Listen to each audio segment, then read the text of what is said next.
I would just like to take this first section of this to first and foremost congratulate Bryan for being here. Two, to thank Steven Seagal for the service to this country and everything he's done for the martial arts community. Yes. He was my third best student, in fact. Right? He was. He has single-handedly, I think, changed UFC for the better because of his tactics and techniques. His front kick, and also he teaches you to be water. So he's you come at him and he's not there. He's behind you. Well, it's crazy. It's actually been 15 years, so I can say this now. When I became a ranger, Steven Seagal was my instructor. Was he really? That does not surprise me one bit. That's incredible. Yeah. Wow. He's everywhere at once. Yes, he is. He creates gravity, as we know, for so many different reasons. That's right. It's not gravitas, it's gravity. It's gravity. He has planets in the tactical community just orbiting him because of his size. He's in and what he Ukraine matters. right now, so thank you, Steven. Yeah. I Feeding think people. that's where all the Feeding, funding is single. All of it's going straight to Steven Seagal. He has a $10 million day rate.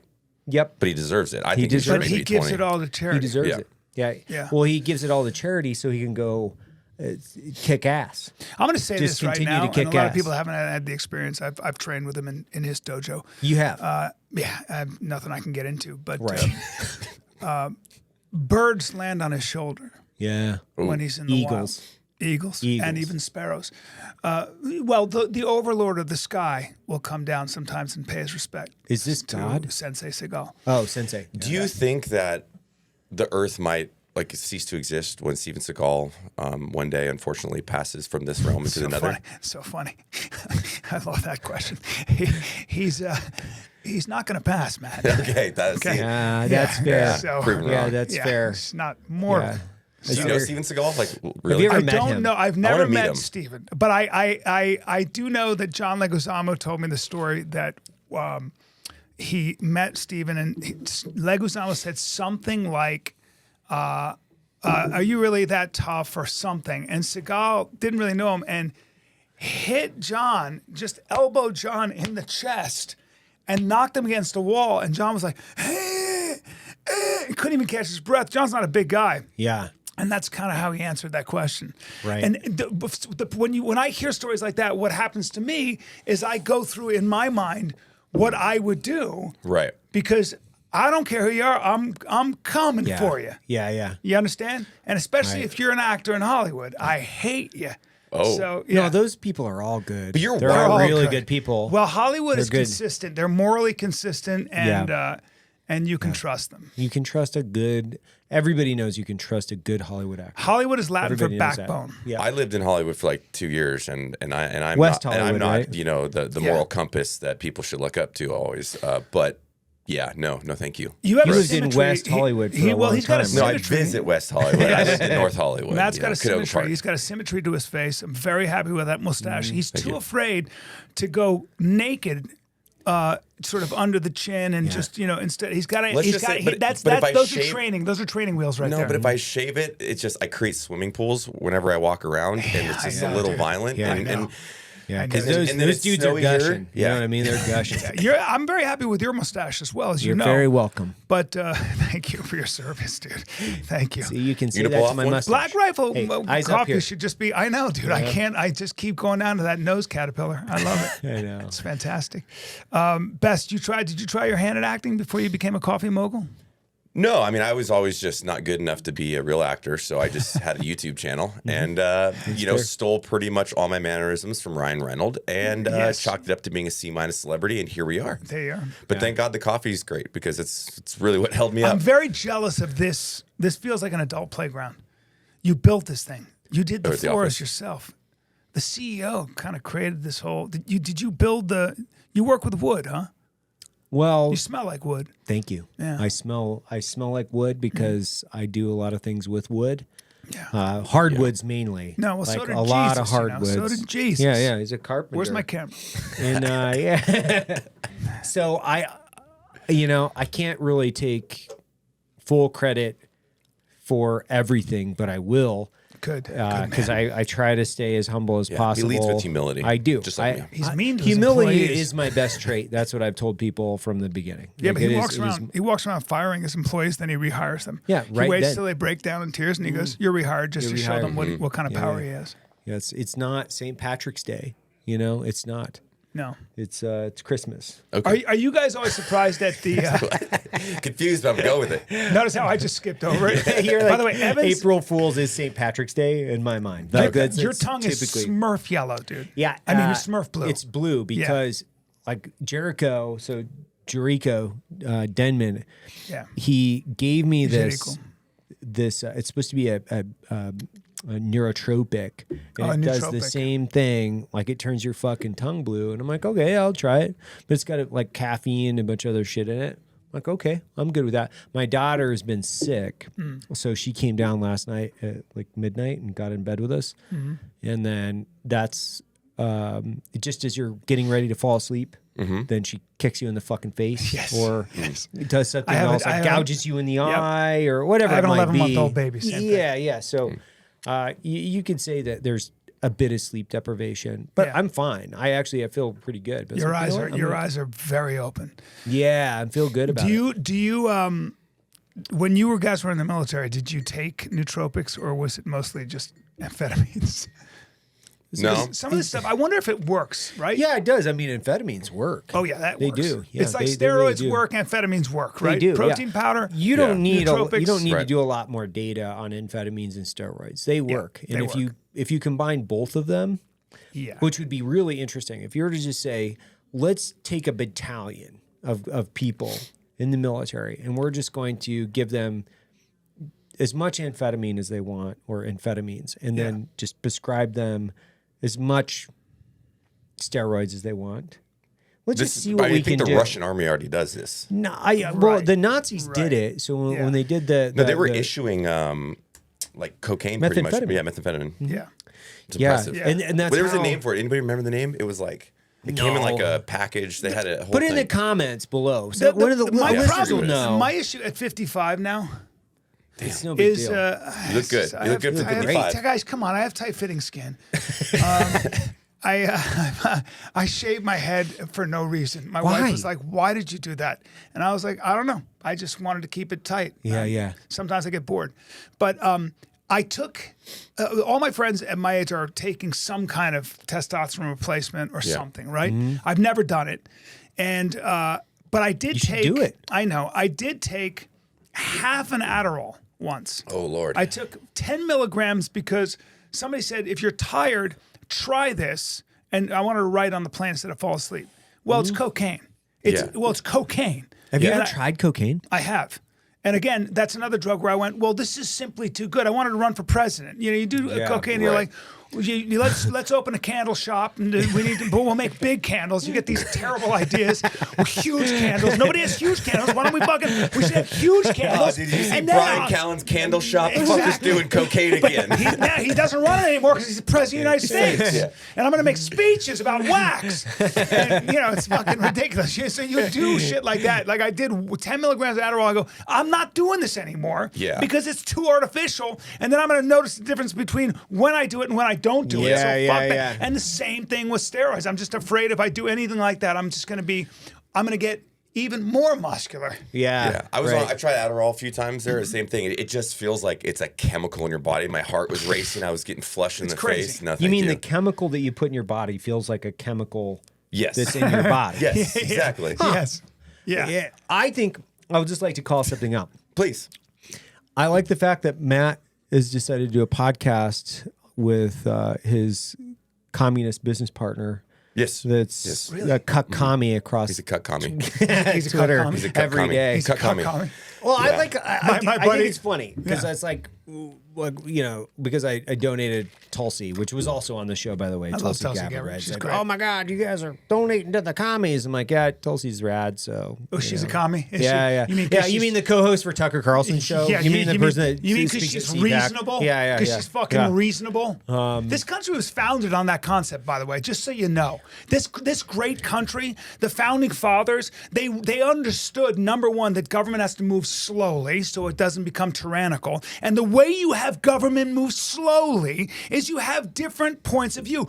The Bill of Rights is not why tyranny doesn't take control. The Bill of Rights it's worth as much money as the paper it's printed on. It's not what makes this country the genius of James Madison, John Jay, Alexander Hamilton, etc. was it first a bicameral legislature, okay? Yeah. And then obviously the executive and the judicial. And so you have this refined democracy that has to go through 15 different steps. But you need healthy, spirited debate from the left and the right, and then you come to a compromise. That's how government chugs along super slowly, hopefully, and doesn't get in the way of our everyday lives. As a guy speaking as a capitalist, Right. I know this is, I'm in It's Hollywood, as a fucking capitalist, I can't and a believe guy you who live in loves his California. country and a patriot. Yeah. But so when people think they have a monopoly and they get mad at people like Tulsi fucking Gabbard, who is the embodiment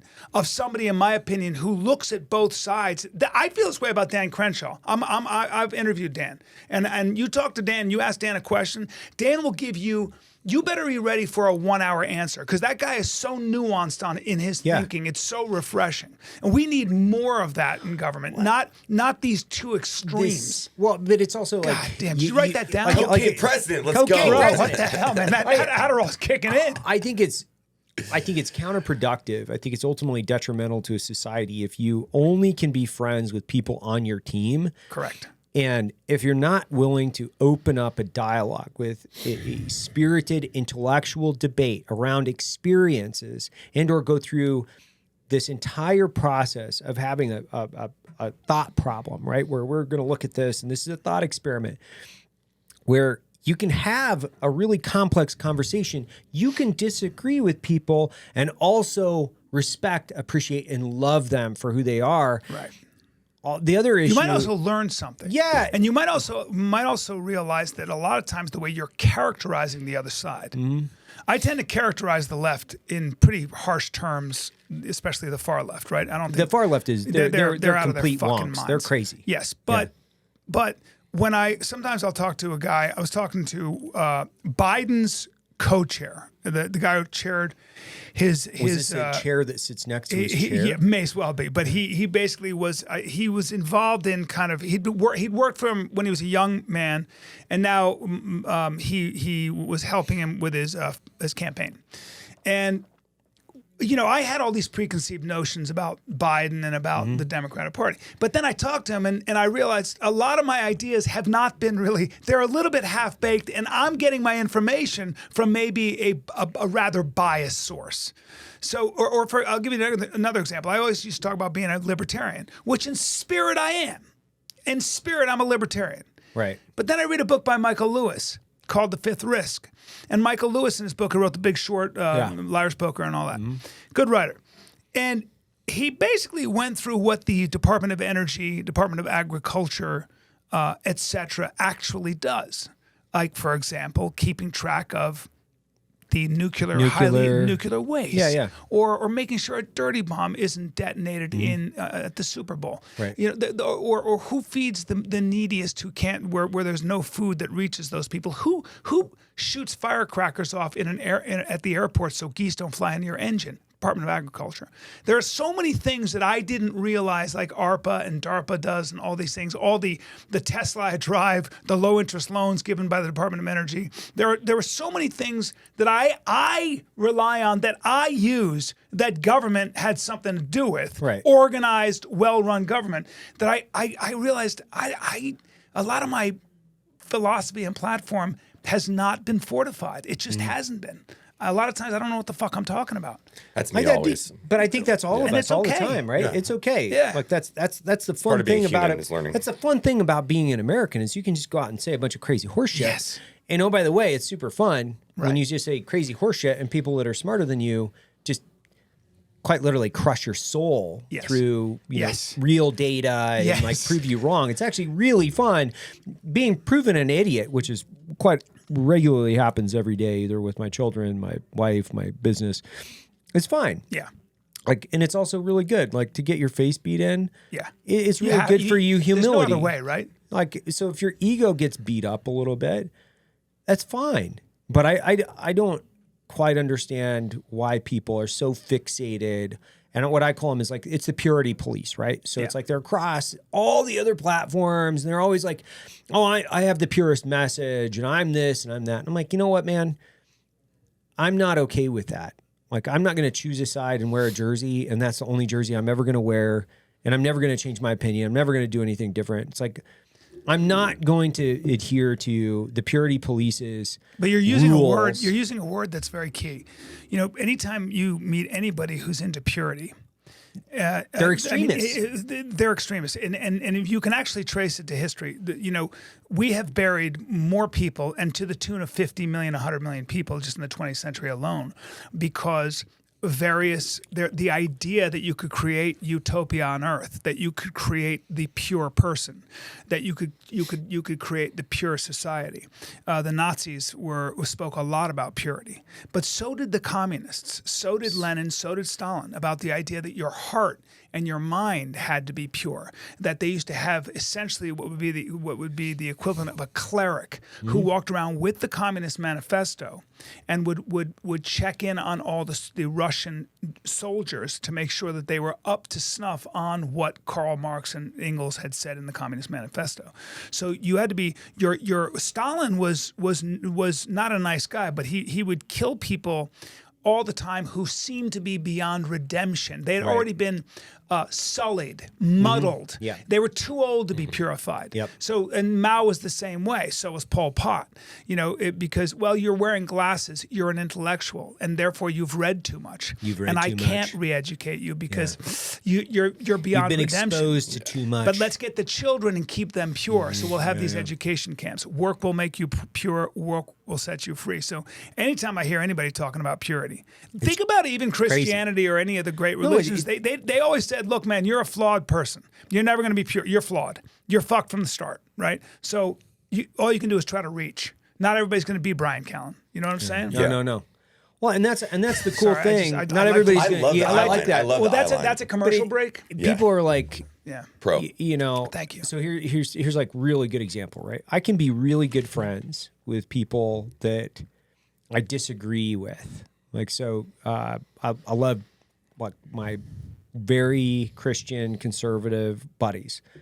I don't have to agree with them on everything that they say. Right. I just don't. No. But I can still hang out with them, have a good time, and then you can go over to the other side, and I wouldn't say the other side necessarily, but you can, hang out with somebody that's also of Jewish faith, of Muslim faith, or wherever you want to go, and have complex dialogue around faith or ideology or political influence or bureaucracy or business or whatever it is. Like, this is like the fun thing about life. But if you're just in this echo chamber, gaslighting and spinning each other up constantly, one, it's exhausting. It's exhausting. It's so and there's exhausting. no humor. There's no nuance. There's no there's humor. No sex. There's no it's humanity. gross.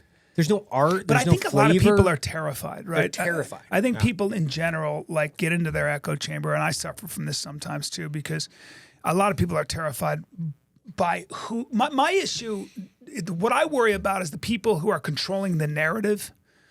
The people that are actually, and I'm sorry, but a lot of them tend to be, the right has its own problem, the far right, of course, but there is something called the far left, and there's also something called the unreasonable left, and I without getting into right or left, I would say a better way to say it is this: the people that are controlling the narrative and many times are running the show, right? Are so people making policy that we have to adhere to are, it seems to me, people that don't pay a price for being wrong. So think about being a policy wonk. Think about being in a think tank. Think about being and who comes up with ideas and papers that other people run with as proof for their narrative in legislation and things. When you are an academic, when you are a Hollywood storyteller, when you are, especially, an academic, a professor that teaches children, when you are an economist, when you are a journalist who has a big audience and is responsible to ratings, you can say a lot of things and you can push narratives that gel or jive with your preconceived bias anyway. And if you have enough people doing that, pretty soon that starts to take on this sort of this amalgamous sort of juggernaut called the truth. And anything that you grade against, anything in the way of that, and I'm thinking, for example, of gender politics, for example, all of a sudden you say anything, like if there's a difference in biology between men and women, you will get you'll get banned. Oh yeah. And so all of a sudden that becomes that's characterized now as hate speech. And so I think there's more and more of this stuff where people are able to not only just come up with a theory, push it down your throat, and you will pay economic consequences for pushing back against that. And the problem with that is that's how you breed resentment, fear, and you galvanize the other side. So, that's what I worry about, is the people that seem to be running with these ideas are not. See, the rest of us have to pay. You guys built this company, right? And it took a lot, and you made a lot of mistakes. And some of the mistakes you could have sunk your company. I'm thinking about Toehold, right? So I own 30% of Toehold, which is a flip-flop company. Best Great flip-flops, by the way. Best flip-flops on the planet. Toehold flip-flops. Toehold? This I is need to buy some of those. a 15-second dude, commercial. I like If you're looking for You're looking for a high-quality American-made flip-flop here in the Toehold flip-flops, guys. We wore them at Eddie Stump's wedding. That's Yeah, right. we did. But it's a good example because by the way, I got a great story about this, but that company, they're handmade. The leather, it's Leather's like awesome. Wicket and Craig leather. Yeah, it's fucking the super best. cool. It's 550 steps. I'm gonna get you a pair. Do you really wear flip flops? Okay, so I'm gonna make you the Black Samurai. I did. The black. So- They're I'm called the making you Black the black. Samurai. We got the Black Samurai, which are sick. Wicket and Craig leather. Let me buy 550 them. I wanna steps. support. Watch this, but this will get you. 550 steps that go into making them. Handmade. By the way, American made in Vegas by well compensated American workers. I'm just saying, if you like America, that's an American It's not a flip-flop big deal. company. My full support. That's But the case. here's the best part about it, and I'm getting to a larger point. This is a commercial for Toehold. We'll get over this. Yeah. So we had all these flip flops, and the Toehold challenge was people would pull the flip flops apart, right? Everybody just pop them, just pop them like that. And then we had all these guys, all these big jiu-jitsu guys, trying to pull the toe holds apart. Because the reason they were made by AG was because he was hiking one day, and it's the pop 'em out all the time. Yeah, Pop 'em out all the time. Because I wear them around my ranch and everything. No, okay. So that'll never happen. That'll never happen with toe holds. All right, Why do we're I going say to that? record that, Derek, so we have that. So if my sales If ever you break. wear toe hold flip flops, and are they expensive? Look at me. They're the most expensive. How much per pair? Let me guess. $350. 350? Yep. Boom. Wow. But by the way, go ahead and buy 7 or 8 or 10 over a lifetime, Yeah. and then add it all up. So shut up. Now listen. I had and nobody could pull them apart. Then I had Brian Shaw. I just did a thing with Brian Shaw, the 4-time strongest man in the world. Yeah. Did he do it? Gave him my old pair. Right. They'd been worn. I wore the shit out of them. The first ones I'd ever made. They're not even the fucking 3.0 model. Dude, you're at the 3.0? Yeah, dude. You're gonna love them. I'm making you Black Samurai. You're gonna lose your fucking mind. Anyway, he tried to pull them apart. Strongest man in the world. I gave him a long time too. Guess what? I'll release the video when it's time. He couldn't. And He couldn't do it. Not only could he not do it, they nothing happened to them. There was nothing. Like I wore them yesterday. That's how. This arguably might be the most excited I've ever seen anyone in the history of ever get excited about sandals. So But here's my larger point You're about. amping me up. Here's It's my cocaine sandals. Here's my largest point. Well, they're the best. You're gonna love them. Okay. I can't wait since you like them because they're the best. But here's the point I'm making. We're building this company. And I've made zero money on this so far, none. But what I loved about it, what I fell in love with, I begged AG. I've never done this in my life. I begged him to be part of the company because he made me a pair. I had plantar fasciitis. He said these will cure your feet, which they did. And so I looked at them and I saw them. I just saw how I saw what they were made, and there was something truthful about it. There was something about them where I went, this feels like quality. And I love wearing flip-flops. That's all I wear usually. Yeah. So that's what it was. But the larger point I'm making is that I was thinking about how, when you build a company like this, if one little thing goes wrong, if we expand too fast, if we contract, if we don't do it enough, your company goes away. Every decision that you make when you own a company like this, especially if you're making shit by hand and all that, you want real quality, every decision counts. Every decision. So building that company will take, like, we've grown a lot, but that'll take us, it's going to take us 5, maybe 6, maybe 10 years to really be the company that I want it to be. Takes time. Everything takes time. But we pay a price for the decisions we make. And that's how everybody, most of the people out here who vote and are living their lives, it's the same thing with my career. Like, if I don't put butts in the seat as a comic, you know, people don't come. It's my responsibility. Right. But I think the narrative is being, the people controlling the fucking narrative don't pay that price. They don't have those concerns. Well, Do you think? Or they're just not truthful and authentic, and all they do is they conform to that culture, which is an adopted truth that is, I think, a complete fallacy. Yeah. And because, I mean, my example with all that shit is when I lived in LA, or I still travel, you know, I'm a New York Times bestselling author. Oh, he I is. don't know if you knew that. I didn't know that. I didn't know that because your hands. Thank you for your service. I didn't. Thank you Your for your hands service. don't look like they write. They look like they're No, built. I didn't write it. They you look know? like they're built for enforcement. Yeah. But and a lot work. of the people I met in LA and New York during that process would come up to me and kind of do the hush hush. Hey man, I own a Glock, but please don't say anything. Or they're doing their gender training and they come out like fucking crock of shit bullshit. And I'm like, but why aren't you saying anything or do anything? And it's like, we've tried to influence, at least through our company, people to stand up for what they actually believe in and live that life, but they don't. And it's so none of them fucking believe it. That's the weird part for me. None of them believe it. But they conform to it because they're like, if I say anything, I'm going to get canceled. Because their job depends on it. I know. When people unfortunate. have the means to stop you from being able to pay your mortgage or put your kids in baseball, you're going to keep your fucking mouth shut. Because I'm choosing my kids over my ideology. I'm sorry to say that. You know, I'm not dying on that cross. I'm not dying on that hill.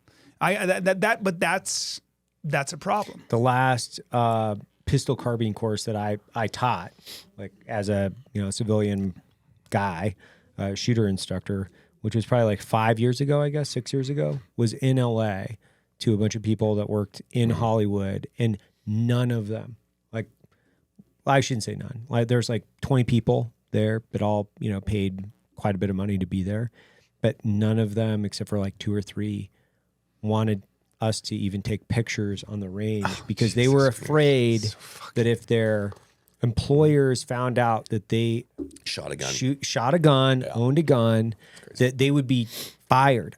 One of my buddies, actually, he's a mutual friend. He's an agent, and he was his constant narrative is, if you say anything in the office, you know who I'm talking about. You say anything in his office that is pro-American, that is even conceivably conservative, you're fired.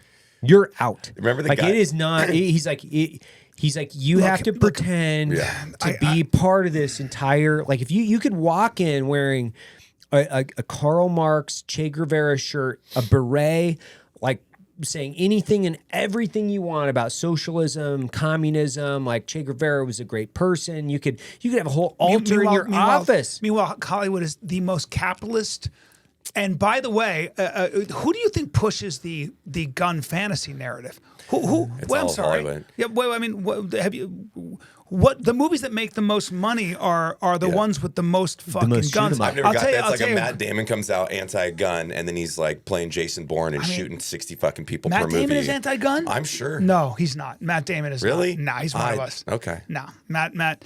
Okay. But I'm sorry to say, I don't mean one of us because I never served in the military. I mean, I did. We can't talk about it. I can't talk about it. Yeah. Karate division. Yeah. But sorry, that's Japanese for karate. It doesn't matter. But wait, you reminded me of something. Matt Damon pushing the gun narrative. The fuck was I gonna? What was I? You're gonna saying say? Hollywood pushes like the gun narrative essentially. Yeah, but it was something really profound because that's all I talk about. That's I all can't you remember say. what it was. Yeah, I just can't stand hypocrisy. I can't stand it. I was gonna say. I think that's where your character is tested, right? I think that's at the end of the day. I mean, come on now. Don't be that much of a hypocrite. I think if you can't take a picture and stand for something you believe in, then we've got a real problem. But you're right. It's people's political ideology has gotten to the point in some of these locations where they can term people for being conservatives, and it's like that would never fly if you were in Texas or somewhere like that, and you're a conservative and you bounce people out because you have a confirmed liberal in your company. My goodness, you would just get like fucking lawsuited up. Lawsuited up. Now, LA, that's Yeah. fine. Like they can do it all day long because they also know they have the California legal system behind them. Yeah. They know any and all things regarding that issue. They're just like, okay, great, you guys are done. And Let me tell you a crazy story. I think it was after Sandy Hook, that terrible tragedy. And I was doing a movie called Ride Along with Kevin Hart. And it was produced by one of my favorite people in Hollywood, a guy named Will Packer. He's just a great, great man. And Tim Story was the director. It was just a great set. Ice Cube, Kevin Hart, great people. Kevin Hart's the best. The kindest, coolest. Is he? That's good to hear. Oh, fucking one of my favorite people. Really? Generous. Like just a great person. There's anybody who dislikes Kevin is a mess. That's your problem. Oh, He's so yeah. good to his soul, right? Right. So we're on set. It's the day of the shootout in the warehouse. If you watch the movie Ride Along, it is just guns and grenades. And grenades. Good. So when I say everybody's got a gun, and we got like ex-Navy SEALs and who are, arms guys who are Real showing us how to badasses. hold the guns, and that's what they do. They have like guys like you guys who are like technadvisors, yeah. holding, So Matt and has I one now. I shit you not. Yes, you do. Just walking around. just walking around with him. I shit you not. He's under the table right now, everybody. This is weird, but it feels good. It feels good. But I shit you not. It was Will who kind of said, "Hey guys, we should have a moment of silence for what happened," and it was very appropriate.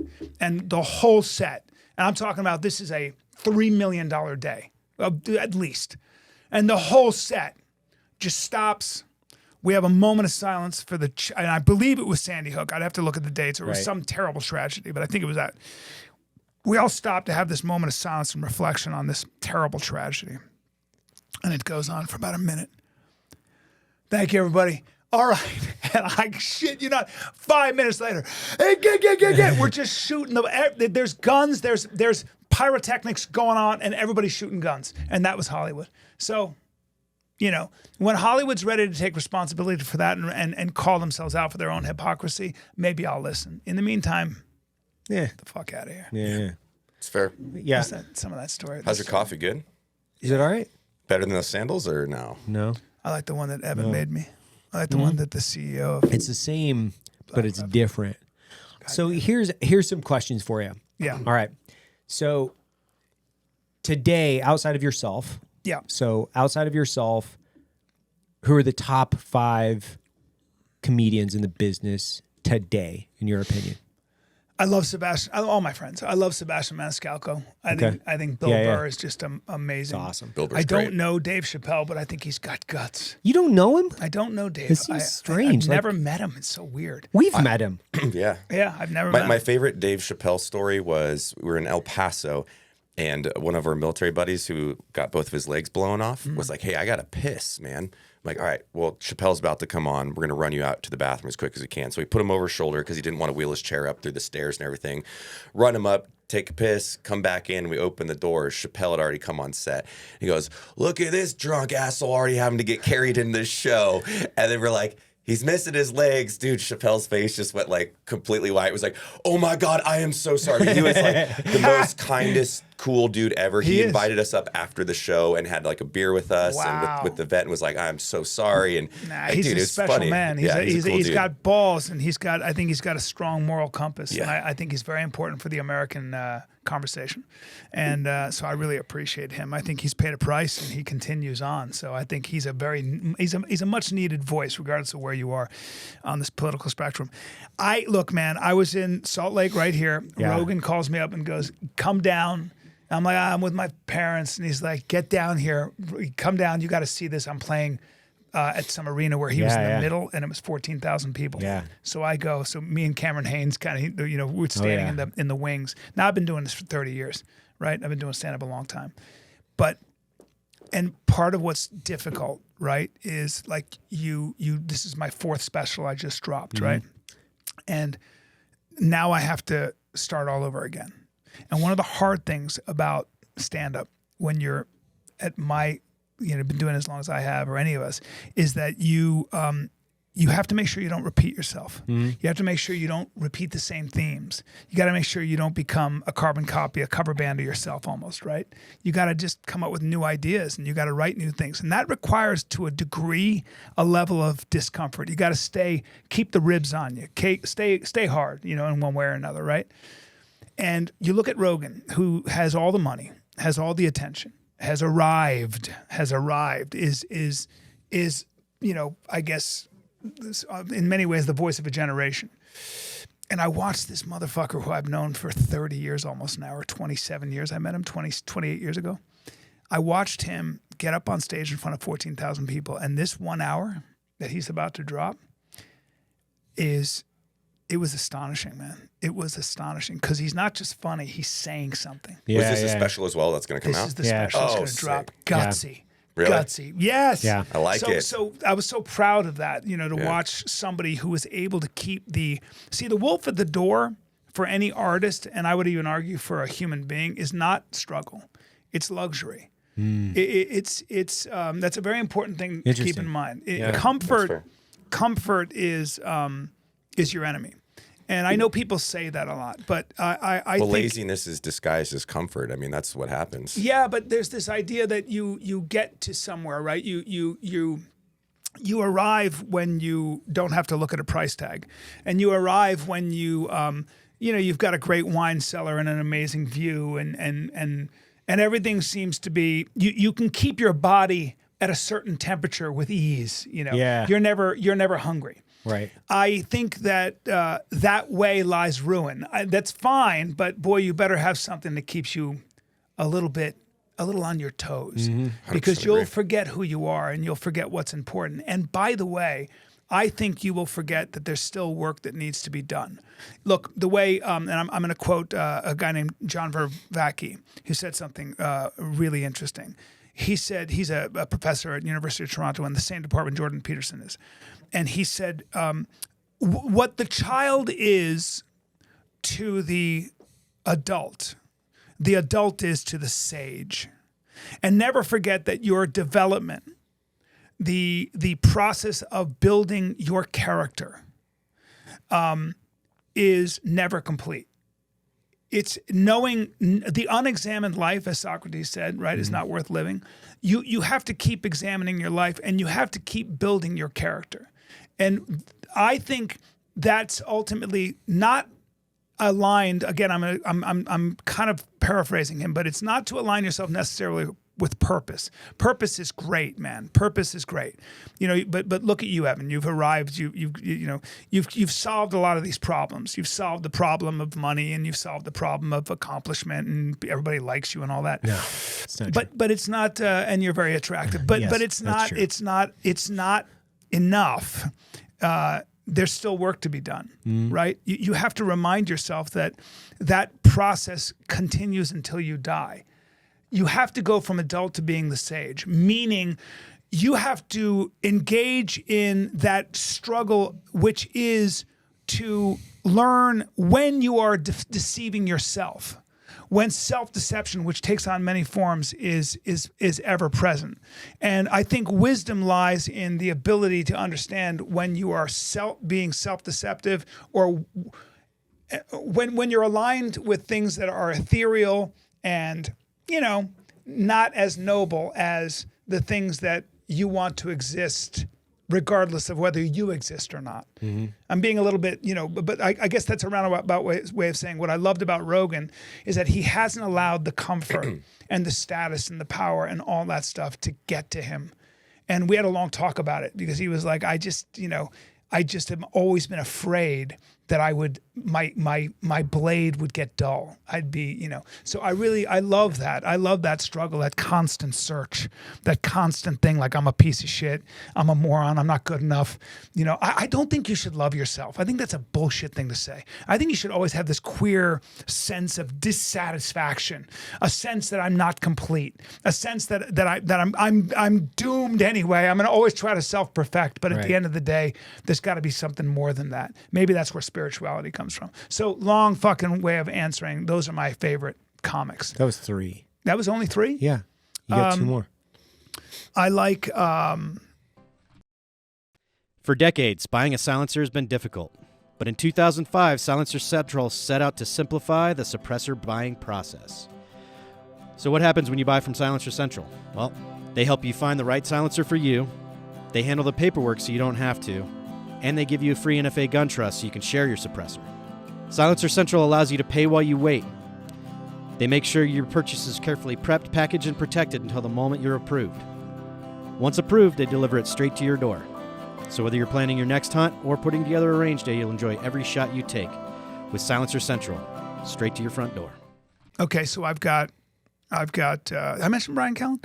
No, I like. I like Rogan. I like Burr. I like Sebastian. I like Dave Chappelle. That's 4. Oh, that's 4. Yeah, That's you 4. did. Yeah, Chappelle. And then you know who I love, man. I think is really funny to me. Just always makes me laugh. Eliza Schlesinger. Oh yeah. You gotta throw a lady in there. She fucking kills me, man. Yeah. And she's another one who just is. She just takes comedy. I knew Eliza before she started comedy. I'm telling you, man. Really? She was putting on tiny shows and asking me to come on and headline, and to watch her, man. Yeah. It's just like she works her ass off and she carves those jokes, man. She carves, and what she's saying is actually the psychology of women and stuff. It's fucking unbelievable, man. Yeah. I think comedy has such like a cultural influence too, because it seems now in the past like 2 to 3 years, like with Chappelle and Rogan and some of the huge names, like they're making it okay again to fucking be a little edgy. And it's a huge shift in the culture, because before, I mean, we were getting to a point where that pendulum was so far you couldn't say anything. You couldn't say that's gay or be called a homophobe, It was getting too far. And then the guys like that, I think, are kind of pulling it back in a little bit. That's what the whole point of stand up for me. That's my special before the. No one's safe. No one should be safe in comedy. No one. No, I tried my last special, not the one I just dropped, but the one that Man Tears. Man Tears. But the one Complicated Apes that I'm the most proud of was Complicated Apes is really good. Well, I was trying to talk about identity politics, and I was trying to kind of take on the idea that when you refer to somebody as a noun, when you use a noun, conservative, gay, straight, right, thank you. Woman, man, whatever it might be. Sorry, I do have the biggest tits. You have fucking a nice body. You got a nice body, super bro. hot. Yeah. But anyway, you're hot. And I don't use that word often, but you're hot. His beard looks great too. Well, have you seen her? My beard. Noelle? Nice. She's got a huge dick. But I argue that human beings are now not nouns, we're verbs, right? Sinners and saints and everything in between. The capable of terrible cruelty and destruction, but also unimaginable beauty and creativity. And that's something I think that's very important to keep in mind in the whole debate. And I think that if you have a platform and if you are a comic, you get to a certain age, if it's just going to be about funny, well, that's cool, but you kind of have a responsibility. Now, I don't know if I achieve that. I probably fall way short of guys like Dave Chappelle, but at least the struggle's there and you keep trying. Okay, and take those 5 out. Yeah. Best of all time. I mean, to me, George Carlin. Yeah. Okay. I bought him breakfast. Did you really? Yeah.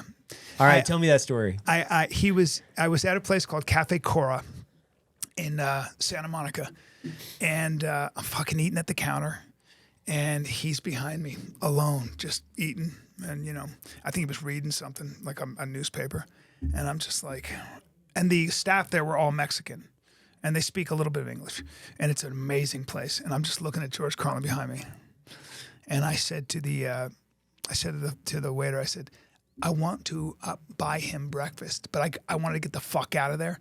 Like I didn't want to have him go, oh, thanks and all that. So I said, just I'd like to buy him breakfast and tell him he's greatness, you know. And so they go, okay, yeah, no problem, you know. So you know, I got the fuck out of there and I bought him breakfast, and he died about 3 weeks later. Holy Yeah, shit. isn't that crazy? Yeah. Oh, unrelated, wild. right? No, I poisoned him. You just couldn't stand him being that much better than you. because I'm jealous and I don't like Yeah, other yeah. people to have shit. Yeah. Right, So, right. Which and I've already poisoned your coffee, you piece of shit. I was gonna say we I poisoned can't- you. Yeah. What? Yeah. What? Yeah. What's the world gonna do without my comedy? Comedy. I say so much. Okay, Yeah. Good George question. Carlin. Good question. Who else? I kind of know, but tell me who else. You know, you There's like gotta give Pryor his due Pryor, because yeah. see these people that ushered in a new genre. Yeah. That's French. Yeah. But Really good use of thank you. foreign Merci language. beaucoup. Je parle Yeah. français. But the point is that funny in two languages, but he was doing shit like he said, I'm going to take the people I grew up with, Yeah. and I'm going to bring them to life. And I think it did something really interesting because it showed white Americans that a black dude with no money who plays the lottery ticket is just like my uncle, or is somebody I can relate to. And that's that humanizing effect that Pryor had, where he brought us all together and he shamed us too, kind of like going, damn, man, I might have been prejudiced, but that family sounds a lot like mine. Yeah. They might put some emphasis on different words, or they might whatever, but I see a lot of my family, or if I don't see my family, see, this is the great thing about people who are great writers. You read memoirs of a geisha, okay, which you guys don't fucking read because you're so busy shooting. Yep. But I'm sorry, I shouldn't shame you like that. But I know. But I read Matt's book every thank you. morning. Well, Just you've a read- quick passage, just Read to it. remind me. Read You it. know what I mean? Ask Like me if that's- I read Matt's book. Yeah, it's a New York Times. No, you haven't. bestseller. I No, know. just ask me if Have I you read read it? it. Have you read Read Matt's it. book? I lived it, sir. Oh. See that? Nice. Yeah. Yeah. I mean, I think you did have me on your show to promote my book, so thanks for that. Yeah, I actually think I did read your book, and I liked it. I read a lot of it. It's okay. It's not about me. It's about you.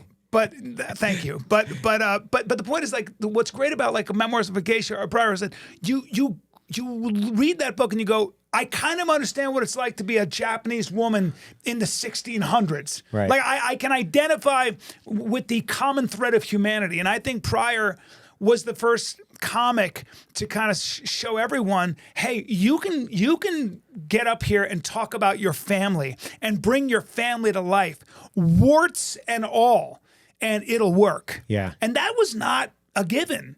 See, a lot of these things weren't a given, man, as a performer. Nobody said you could do that shit. Nobody said you could show somebody drunk or on drugs or hustling or whatever it was. That was not done. That was considered, I don't know, gauche, taboo. And so people like Pryor, you know, it's the courage that I always admired. So that's probably, you know, you got the great British ones like Benny Hill and stuff, but that was more sketch, right? Yeah. You know, you were hiding behind a character, but Pryor, man, naked, and self-destructive. But I don't know if you can do that stuff without being a little self-destructive. Right. You can't be as generous as he was artistically and be a glutton. You gotta. There's something about that kind of vulnerability on stage that maybe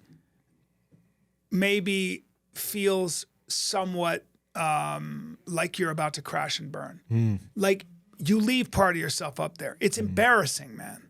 It's embarrassing. You know you're doing a great job as an actor or as a comic when you embarrass yourself a little bit. You know, we'd all like guys like me, and for real, like guys like comics would like to be guys like you, like a Green Beret. That's a big deal. That's a badass. There's something about being a Green Beret with the guns and the. Super cool. It's a Spartan. Yeah. It's a man thing. It's clear cut. It's courage. It's courage personified. There's something very cut and dry about that stuff. Going. Strength, you know. I have such a boner right now. Yeah. But you know what I mean. But as we know, courage does it takes on different forms. It's compartmentalized, right? So there's courage about charging a hill or going on a mission. Right. But But then there's other kinds of courage. There's the courage to work a job you hate so you can support your 3 kids on minimum wage. There's the courage to try something artistically that you know may be a disaster. There's a courage to writing a book that takes you 3 years, a novel that no one may read, but it's an act of faith. So, you know, so I always look to people who, like Pryor, who had the courage to do things like that. They awe me. And I try to be that way, but it's not working out so well. When did your last special come out? Man Tears on YouTube just dropped.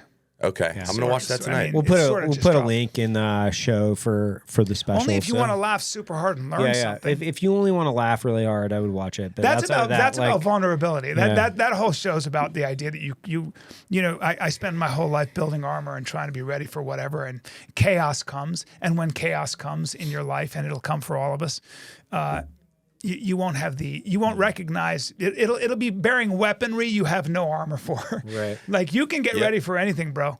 And the fates. Life will still find a way to punch you in the dick. It always does. The fates will get you. Even the gods couldn't escape fate. Even in the Upanishads, fate, Atman, was always there. That's a fucking Hindu term. So Such Carlin, a philosopher. I love it. Pryor. What else? Who else you got? Is Matt Best in there? Matt Best, without a doubt. My heroes were not really comics, though. No, but you're a comedian, so you know, like the guys Yeah. in history that you look at, you know, alive or dead. Yeah. You kind of said living now, but I might then be there's too guys. old, though, because I see the tricks, too. So sometimes. tricks? What do you mean? Yeah, well, you know, like so if I meet a Delta guy, Yeah. I'm like, that guy's Delta Force. Ew, badass. And I'm all excited. Right. But a Delta guy meets another Delta guy, and they know what they do. Yeah, you can. It's like, oh, he's a Navy SEAL. And then a Right. guy like you sees, you go, yeah, he's a Navy SEAL. Calm down. Yeah. It's fine. Chill out. Weirdo. It's fine. Yeah. If I talk to Tim Kennedy about a Navy SEAL, Tim goes, I like to fuck with Tim because I'll be like, that guy's a Navy SEAL, dude. And he's like, go fuck yourself. You know? By the way, do you have Invisalign? No, I did. Yeah. Yeah, I do too. Yeah. I just saw the little nubs on Little your nubs teeth. on there. Yeah. But so you know, comics, it's more authors that blow my mind.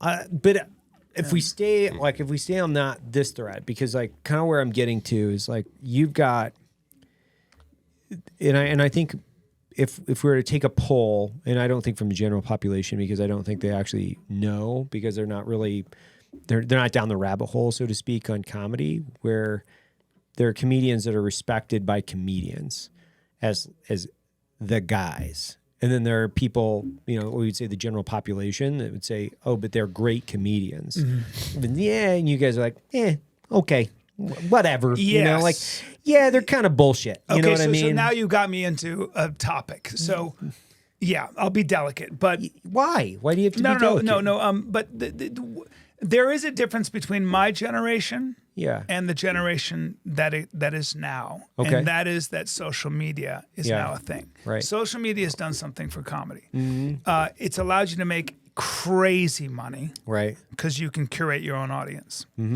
It's also podcasting has changed everything. Yeah. You know, you can have a podcast and you can sell. That's how I sell tickets. Right. And if you are savvy with your social media, if you are savvy with your self-promotion, you can make a crazy amount of money and become a very popular comic at the expense of your comedy. Yeah. You don't have to be as funny. Right. There are a lot of people that are very popular and they're not that funny. Right. And I think in that sense, it's been bad for comedy to an extent. But I can maybe see not. that. I mean, I don't know if it's bad for comedy. I hate that topic. Because but- I've watched a few comedy specials. You know, like Yeah. this guy's bullshit, or they're like they're regurgitating the same joke that's been told for 20 fucking years, Exactly. and you're like, that, Yeah, but it's I- not but I think that courageous. there's- It's not unique. It's no. bullshit. Yeah, but they're also, I think that's probably your generation and my generation, I see the same thing, right? When I look at some of the jokes that I've done over the years on like the military and stuff, there's people that are regurgitating them in a different format that I don't think is funny. But they're curating a younger audience that has never heard those. So I think there's a generational gap, and the older you get, things were like, oh, I made that joke 20 years ago, that's mine. But that's not so much what I'm talking about. Like I know what you're saying. Yeah. But original self-expression is the business I'm in, right? So original self-expression is when you surprise yourself. And hopefully, the jokes that I've told or, are not, I would argue that, I'm just going to use myself as an example, which is so obnoxious, but I am fucking careful about being derivative. I'm so careful about being derivative, man. I'm so careful about being repetitive or even being like coming up with a joke that somebody else has written. Even being influenced by it, which I'm sure I have. There's no way you can't be. Yeah, but one of the reasons I don't watch a lot of comedy is I don't want to be, man. I'm afraid. That makes sense. I did that with Justin McKinney. Justin McKinney is a great comic, and he had a joke about a bumblebee in a car. Right. And I told a story about a hornet in a car, which was, and I said to Justin, I go, dude, do you have a joke like this? And he did. And I had to change my whole bit because his joke was so funny. I remember watching. It was such an influence on me. I didn't realize what I was doing, man. I really didn't. But I talked to him, and I remember hearing it. And he goes, if you see a car on the side of the road with the door open on the highway, it was me because there was a bumblebee in my car, something like that. Right. But long story short, like it's very, very difficult not to be a little bit influenced by great bits. But I guess what I'm saying, Matt, is like, your job as somebody in the business of comedy is it's comedy because it surprises you. It's comedy because you either thought about it and you didn't want to say it, Right. or it's put together in such a way where you're like, this motherfucker is killing me. Yeah. It's just one surprise after another. Yeah. I wasn't expecting that. I mean, I think I'm in complete agreement. I mean, I watch like reels and all that, and I find so much of social media unfunny, even things that have, millions of impressions and engagement. It's super unfunny to me. That's why it's nice to see like more revolutionary people that come along and change the script. And you're like, fuck, I didn't, like when I watch movies half the time, my wife gets pissed all the time because I'll just guess the joke and I'm right. And I'm like, that's not comedy to me. Like I like being shocked, and it's something it wasn't low hanging fruit, Right. But it's a lot it's like called- it's a lot like anything, right? It's like if you've never, like, coffee's a good example. If you've never had a good cup of coffee and you're just kind of like drinking it and whatever, you don't really understand like what a really good cup of coffee is. Or, if you've never had a piece of cheese before and you're like, oh my God, this is great. And it's like the big fucking government cheese block, and you pull out a slice and you're like, this is really good. And then you get into like the artisan, one milked cow aged for 50 years type cheese. You're like, you're that's talking about not cheese, right? Like having, like being you're an talking aficionado. about understanding the meaningful difference between things. My father used to always say that it's very easy to draw comparisons. And what you'll see most people do is that's just like that, or that's just like that.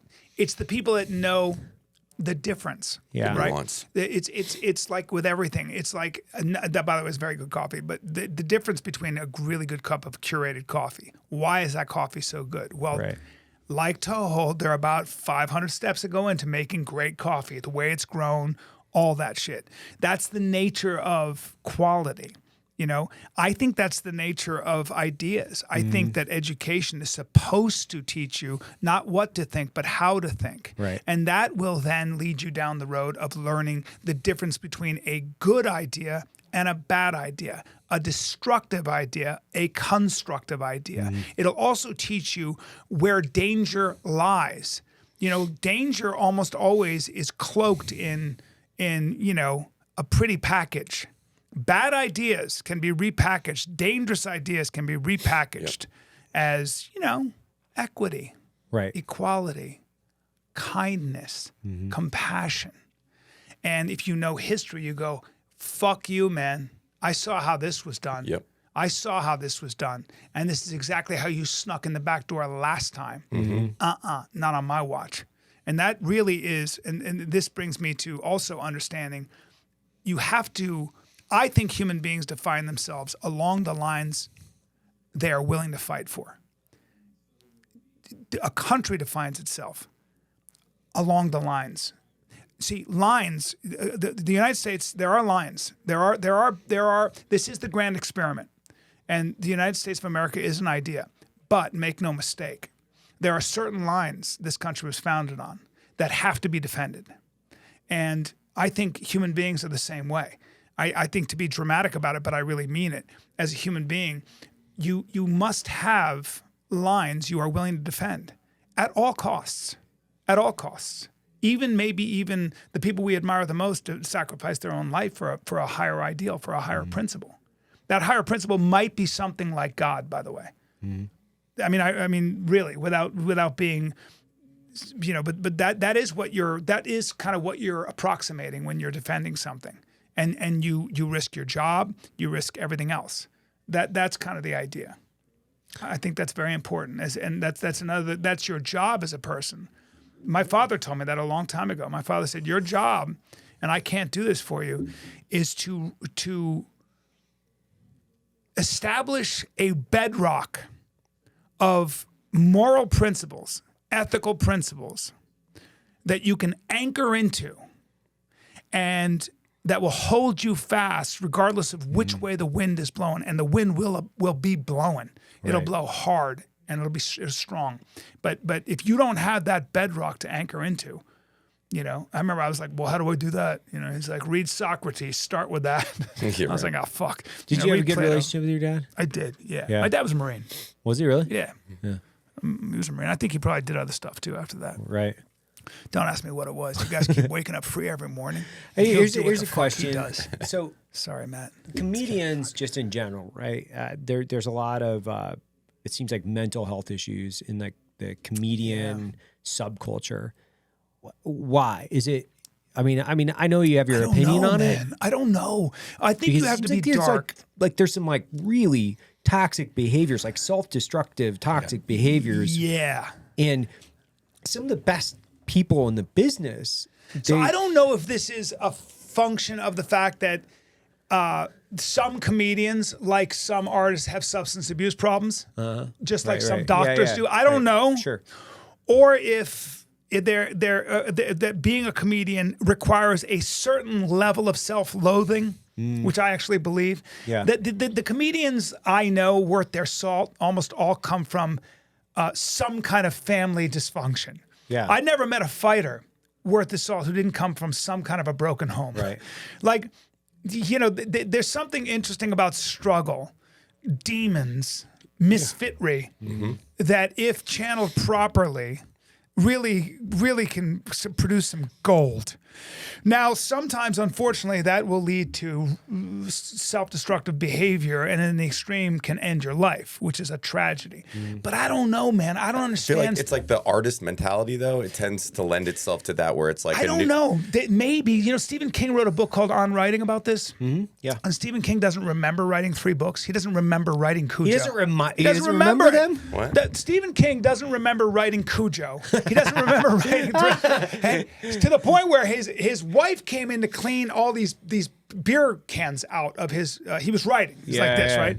And she comes in not saying anything. She's taking all these cans. She's a giant garbage bag, and she's putting all these beer cans. And he goes, "Geez, man." He's like, and he said something like, "How many months is that?" And she went, "That's 3 days, Stephen." That's all she said. And he was like, "I may have a problem." Yeah. So and he said, "I don't think that you have to be that being a successful artist requires drug and alcohol abuse. It happens to be that some very talented, imaginative people like myself have a big substance abuse problem." But, Nick Kent wrote a book called The Dark Stuff, and he was a rock and roll journalist. And he makes the argument in that book that what killed a lot of great musicians and their talent was heroin, was alcohol. The Pogues, Lou Reed, these were really talented people, and they fucked off in a corner. So, I don't know, man. I don't know the answer. But crisis drives art sometimes, right? I've seen a lot of good comedians, good musicians, good artists that get sober, find love, and then they suck at their craft. Yeah, Chevy Chase. Happens all the time. Yeah, Keith Urban's one of them. Like, got married to Nicole Kidman. All of his music sucks. I don't know if it's because. See, I don't know if it's because Sorry, they Keith got. Urban, you're a cool dude. No, but I don't think it's because they got sober. I think it's because they got too rich. Yeah. I think they got too comfortable. I think they got too. This goes back to your initial point. Then. Yeah, because what happens is all of a sudden you now are running the machine that is your label. So now you're responsible for your employees, you're responsible for your house staff, you're responsible for That's fair. your wife who's just loves you for You whatever. got your giant bush maze in the back of your castle that requires All so that much. shit. You know what I mean? Yes. Like that thing is heavy maintenance. Takes Like it's a lot a of giant trimming. bush Lot of maze. trimming. I would Yeah. do it. I'd love to have a bush maze. Can I ask you a question now Yeah, that you're yeah. a mogul? Do you have a bush maze? No, but I I mean, shaved one in my pubic hair. But Yeah. you're welcome to check Dude, that out. I will check it out. That's dude. weird. I was- you I don't was- have I was pubic making- hair, Matt. I was you making don't that- have pubic hair. He's just kidding, guys. He keeps it smooth as fuck. I was making that joke last night to my wife. I was like, "Is it just like really rich people in England that at a certain point, it's like, well, we got to have a castle Yeah. and a giant We need fucking a bush bush maze. maze. Like, where is that point? How much money is this that you're like, I don't think you'll ever be when that you way. go to Evan. the party with your friends, you're like, oh, Yeah. you guys don't have a giant bush maze in the back of your castle? Like, what the fuck is wrong with you? You know what I mean? It's a like, weird flex. It's a weird flex. It's a weird flex. flex. It's like, I Weird would think a lot flex. of other things if I Like, had that much money to. Yeah, it's like, Well, no, you the guys weird- are hunting people in your bush maze No, in the back of your the weird castle. That would be flex is cool. not that. The weird flex is I went to a billionaire's house. I'm not going to say his name, but Please do. Like, out him. Dox him. Let's fucking dox him. He's a billionaire and a famous billionaire. And I went to his house, and he had young men who looked like Matt Best with like just the best looking men who were his manservants, just on call, just dudes stand there giving you. And I was just like, this guy has the money to have just men he wants to bang. I'm curious just what their around. official title is, though. Like, Yeah. where's that job description and the flex would be HR? to have Matt, with his shirt off as the hedge master. No, Yeah, it- hedge master. I He's would head take that job. manicurist. Yeah. No, head of security, but I have to do it in a pink thong. But I have an Uzi. Oh, dude. Yeah, Quad nods, my panos here, Oh. just with an Uzi. Oh, Yeah, but yeah. please Sign have me up. please have a boot knife, but there's no boot. Oh yeah. It's just like a dive knife. Do you know what I'd do if I was a And then- special ops guy? Only thing I'm wearing though is the fucking sandals. Your sandals. You know. This is It's all a I want. sandal This knife. is all I want. You want toe holds? Don't ever call them sandals. They're Okay, flip flops. toe They're holds. toe holds. Best on the planet. All right. Sandals. Don't ask about the black stingray and fucking elephant straps. Sustainable elephant, but they're not for you. But but fucking that would be awesome. But all I want to have, first of all, I want to have the kind of delts that look great in nothing but a fucking Kevlar vest. Ooh, yeah. I don't want Yeah. sleeves, and I want a leg holster. Did you guys? Is there any division in the military that keeps their pistola on their fucking leg? I like leg holsters. I did the invasion of Iraq with a thigh. Oh, that's some thigh early, rig. rig. that's some thigh- early GWAT stuff right I did. there. I did. Side holster. It's like OGG Watt. I Bro. did like drop leg. Yeah. Oh fuck, A lot of like MPs have that sick. because they have their like little thigh holsters. This they was walk cutting around with. edge. It's not. Like this was like cutting edge shit back in the day. I was you humiliated. Drop that thing down, like Yeah. I was Sick. humiliated recently. So I do this YouTube show called Best Of, where I go and find somebody fascinating and I spend the day with them. So I did it with Brian Shaw, 4-time strongman. He's 6'8", 440 trim pounds. Can I Trim. say it again? I know. 6'8", 440. huge. He can take 720 pounds and squat it 13 times in under a minute. I can do it. 50. yeah. Okay, so Yeah. takes 300 pounds and pushes it over his head. And he looked at me, and I looked at him, and I had. Well, he's a legit giant. He can't sit in coach. Can't sit. He in cannot coach. sit in He coach. can't He fit. has to, His yeah. hips won't fit in the seat, ladies and gentlemen. Right. So even some first class seats are dicey. I love when those dudes take a picture of what they eat in one day, and it's Oh, like dude, I 7 ate with dozen them. I fucking ate with them. eggs. 10,000 What was that calories. like? Is it 10,000 I calories? ate with him. I shot the whole thing. It's coming out soon. It's fucking awesome. I had so much fun. I love that guy. He's the greatest guy. He's so fucking funny. So speaking of thighs and arms, Yeah. I look at him and I'm standing there and he's a legit giant and you know me, I'm a smart ass and I go, you don't find me. I mean, there was nothing in your eyes that said. I mean, I'm a little bit. I mean, you're quietly impressed with my athleticism. I'm pretty well proportioned. And he goes, no. I was just taking you in. I go, good, because I'm an all around athlete. And, Yep. and he goes, no. I know. I said, good. Okay. Well, I just wanted you acknowledgement. And he goes, no, it's good. And I go, I lift as well. So, and he goes, no, I understand. I go, and so we just kind of stare at each other. And he goes, What would you I go? I do a lot of work on my legs, so I want to do some work on my legs. And he goes, your legs? I go, yeah, I got thighs, I got quads, Quadzilla. He goes, really? I go, yeah. Now, would you say that do you think that your leg is bigger than my arm? And I looked at him and I went, yeah, it is. Yes, it is. That's an insulting question, but I got quads, so yeah. And he goes, really? I go, yeah. And he goes, okay. Is there a tape measure around? And his assistant comes over with a tape measure. And His arm is bigger than your I measured leg. his arm, and he measured my thigh. And You he's ever- got me by 2 inches. Have you ever Shut up. Yes. Have you ever looked at their wrist? Like Robert Orbers is a good buddy of ours, Bro. great dude. Like they got gorilla mitts. And So I couldn't put my.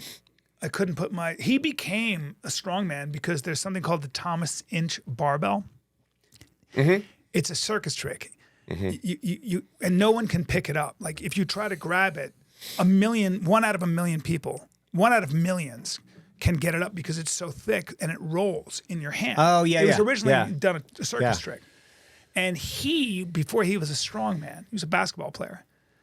He just got it and he picked it up. Shut up. And the guy said, do you know what you just did? And he goes, no. And he goes, you did what 1 in maybe 10 million people can do, or maybe 100 million. He said, no one can do that. And that means your fingers are so strong. You can pinch something. Look, it's so crazy that if you don't become a strong man, it will be a travesty. And that's what got him involved in being a strong man.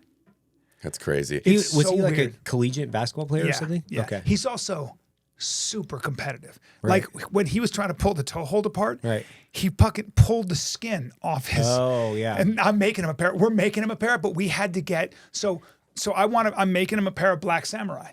That's for very special people.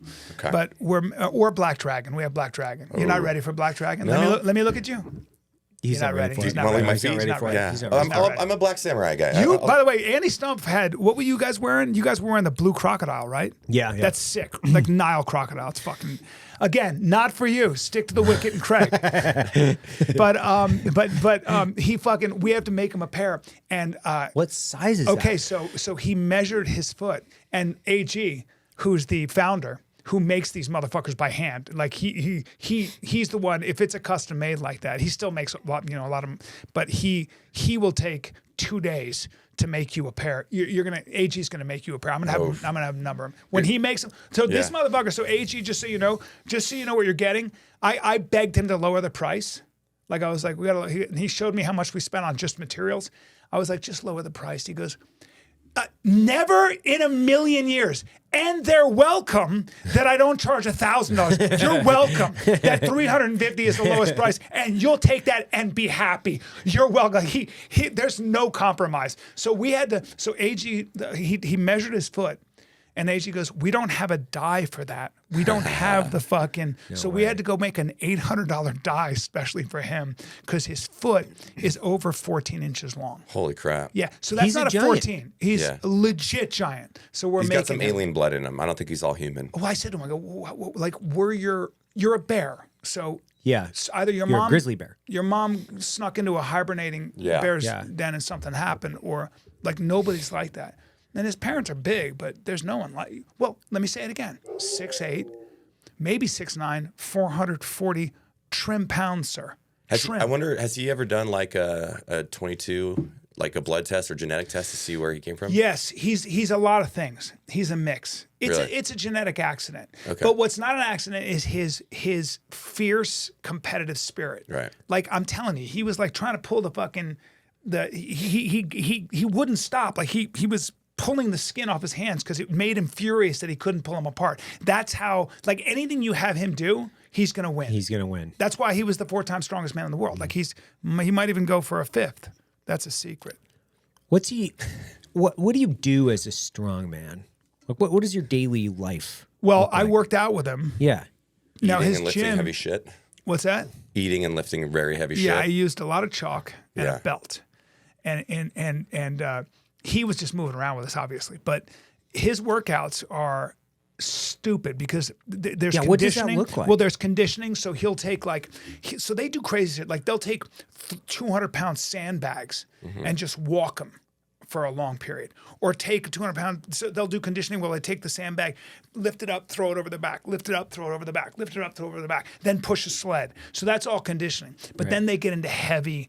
That's when they're doing the heavy shit, when they're moving crazy weight, and it's a balancing act because you can't do too much and hurt yourself. Right. And then how you warm up is everything. He's got a $10,000 machine that vibrates on your calves to warm you up. Then he does the plate, What? you know, the vibrating. Yeah. Because you take so much wear and tear on your calves, on your ankles, On everything. on all that little shit. So when you go in and move weight, you better warm that area up. So he's got this roller like that kind of like vibrates. It felt fucking amazing.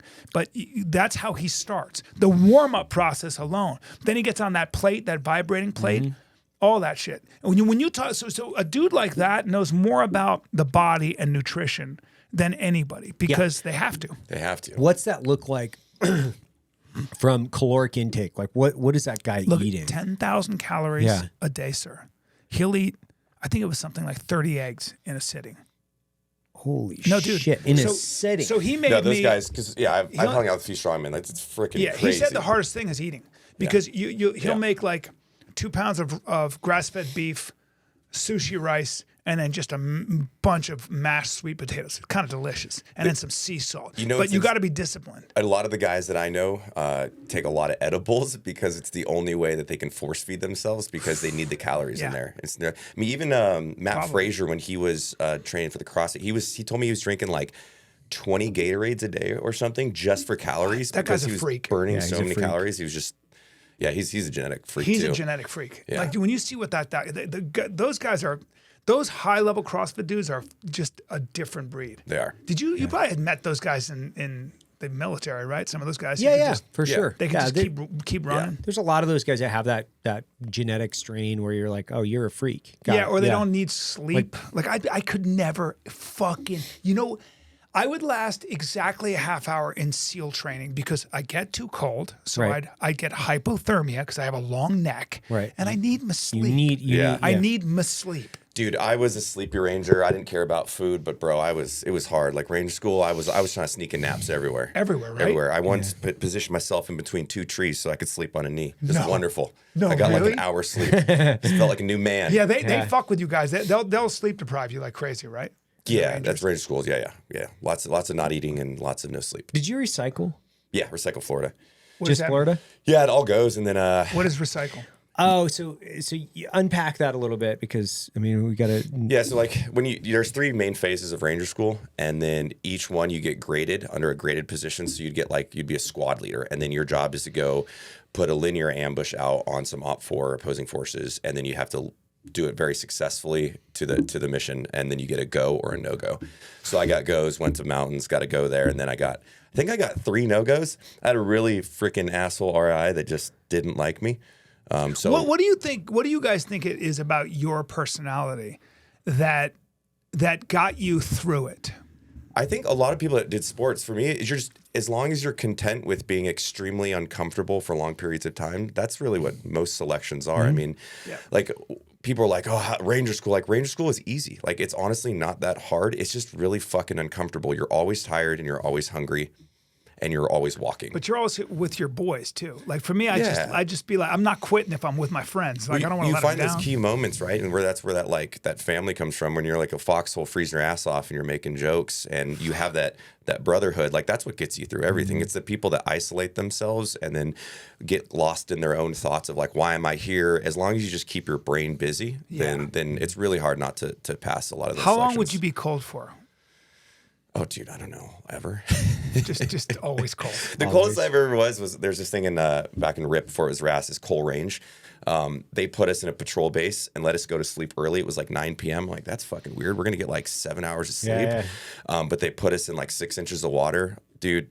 They put you in 6 inches of I water. put it in my book a little. Yeah, we were just literally like hugging each other and like pretty much fucking almost and pissing on each other to stay warm. It's the coldest I've ever been in my life. Fuck you. It took me like 15 minutes when they told us to get up the next morning to even move. Like my body, my brain couldn't control my body because it was so cold. I don't know how anybody didn't die of hypothermia that night, to be honest with you.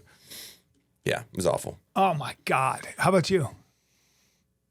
Yeah, I think like I remember very distinctly there were like weeks, like day after day after day, where you're shivering to the point of which that's just your new reality.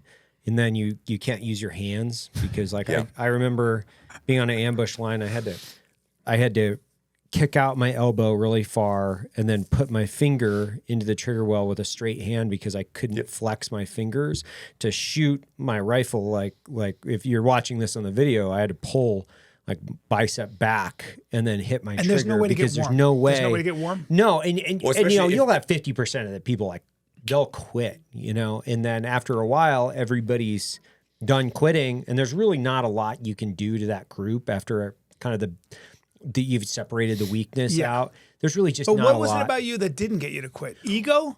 Or No, you just love I wearing think the part of beret? it is like, man, I'm not like you don't have a high regard of yourself, right? You're like, I heard that. I'm like, whatever. I'm not Self-preservation. yeah, I'm not that cool. I'm just kind of like, I come from like, you know, like labor genetic stock, like all of my, you know, family, they're all, you know, loggers and sheep herders. Like they're all hard people too, right? They're like super hard. My dad, I saw him get up at 4 o'clock in the morning for my entire life. Everybody worked in the woods. Like, you know, I was always like, you know, the runt pussy in the family, you know, like, and what I was doing That's what was I mean, a healthy sense of self-loathing. yeah, like I'm yeah, a piece of a shit. healthy sense of self-loathing great. that helps because you're like, I'm not that special. Yeah. I'm not that fucking cool.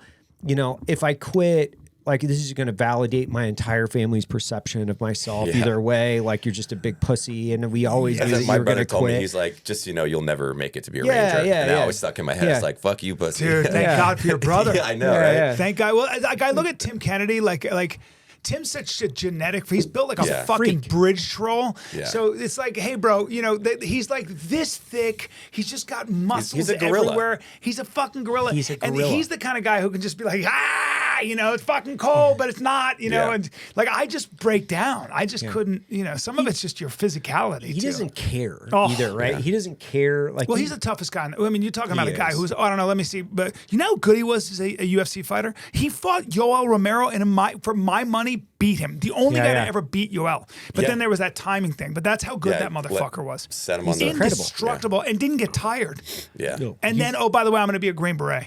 well, I'm going to do this, and I'm going to do that. And it's like, the other thing about him is he's always really positive. He's like, love him. super positive. He's always plugged in, trying to create value in people's lives in a way that's like, you know, hey, how you doing? How's the family doing? Like he'll go out of his way to really try to encourage people to be positive. Great dude. And that type of individual, like they're like one in tens of millions of people, if not hundreds of millions of people. They're just completely off the charts as far as like the guy's a physical genetic freak. He's super positive and plugged in. His psychology is like so impenetrable. Like you can't Did you read his defeat book? that guy.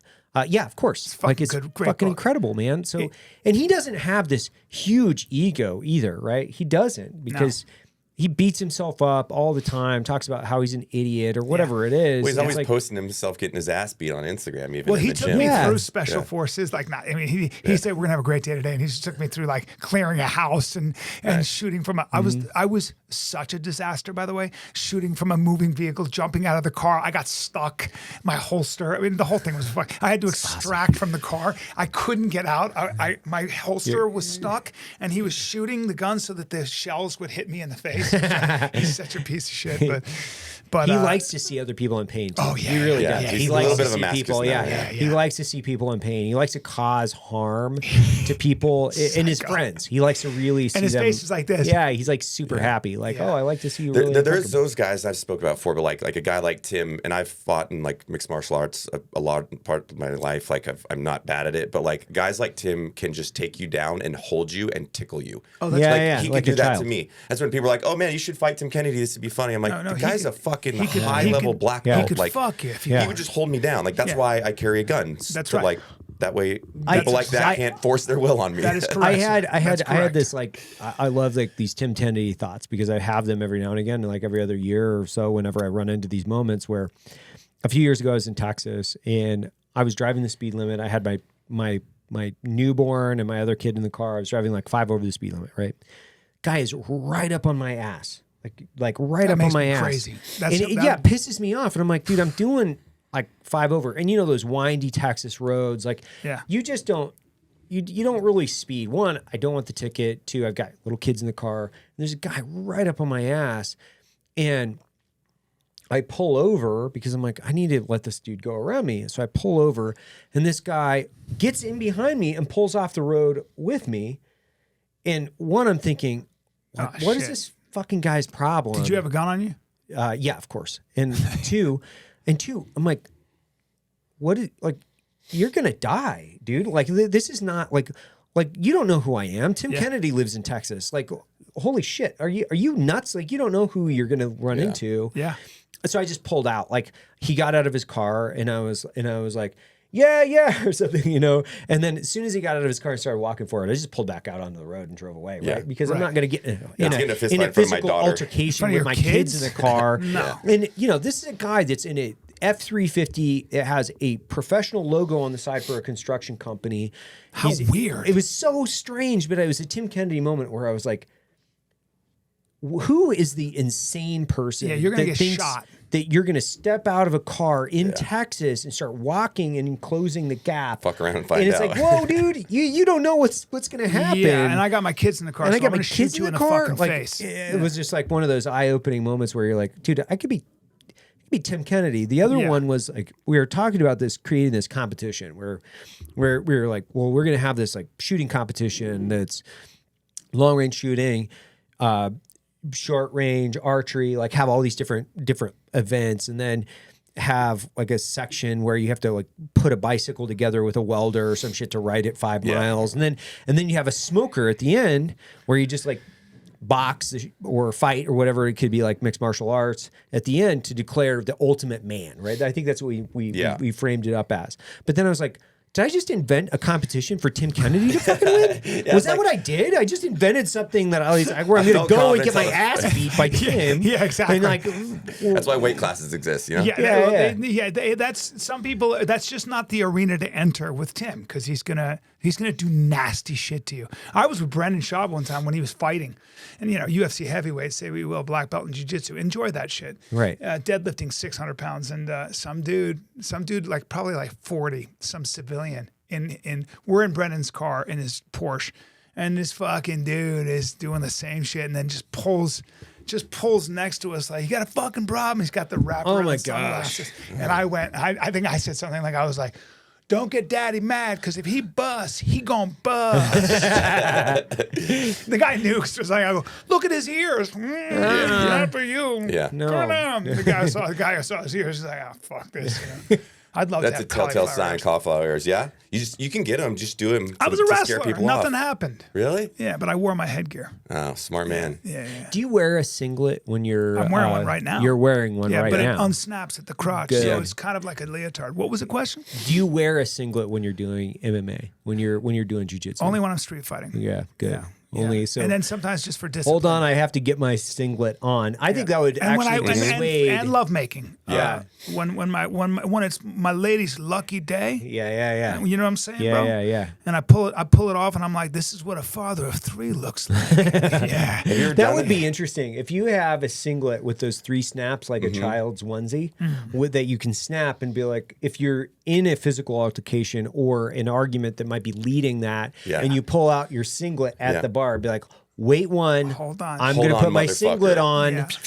Before we get No, into you have this, it already on, and you then you have just rip you go it like off. That. Yeah, you have yeah. Velcro, and you go. Yeah. Goosh, Rip away goosh, clothing. goosh. Yeah, that was it's supposed to an go with. Olympics USA Yep. or USA singlet, But you ready take to a minute rock. to put your knee headgear pads on. because when you shoot a single, you got to brush your feet along the ground. Yeah. Right. Yeah. Yeah. So I You know love the that. techniques. You I know know a how lot to of how to shoot a good single, huh? I know a lot of techniques, bro. Yeah, I'm more of a double leg guy, but it's no big deal. What? Yeah, you know. God, I like to go for both. I'm Your blast double must be crazy. Where's your face?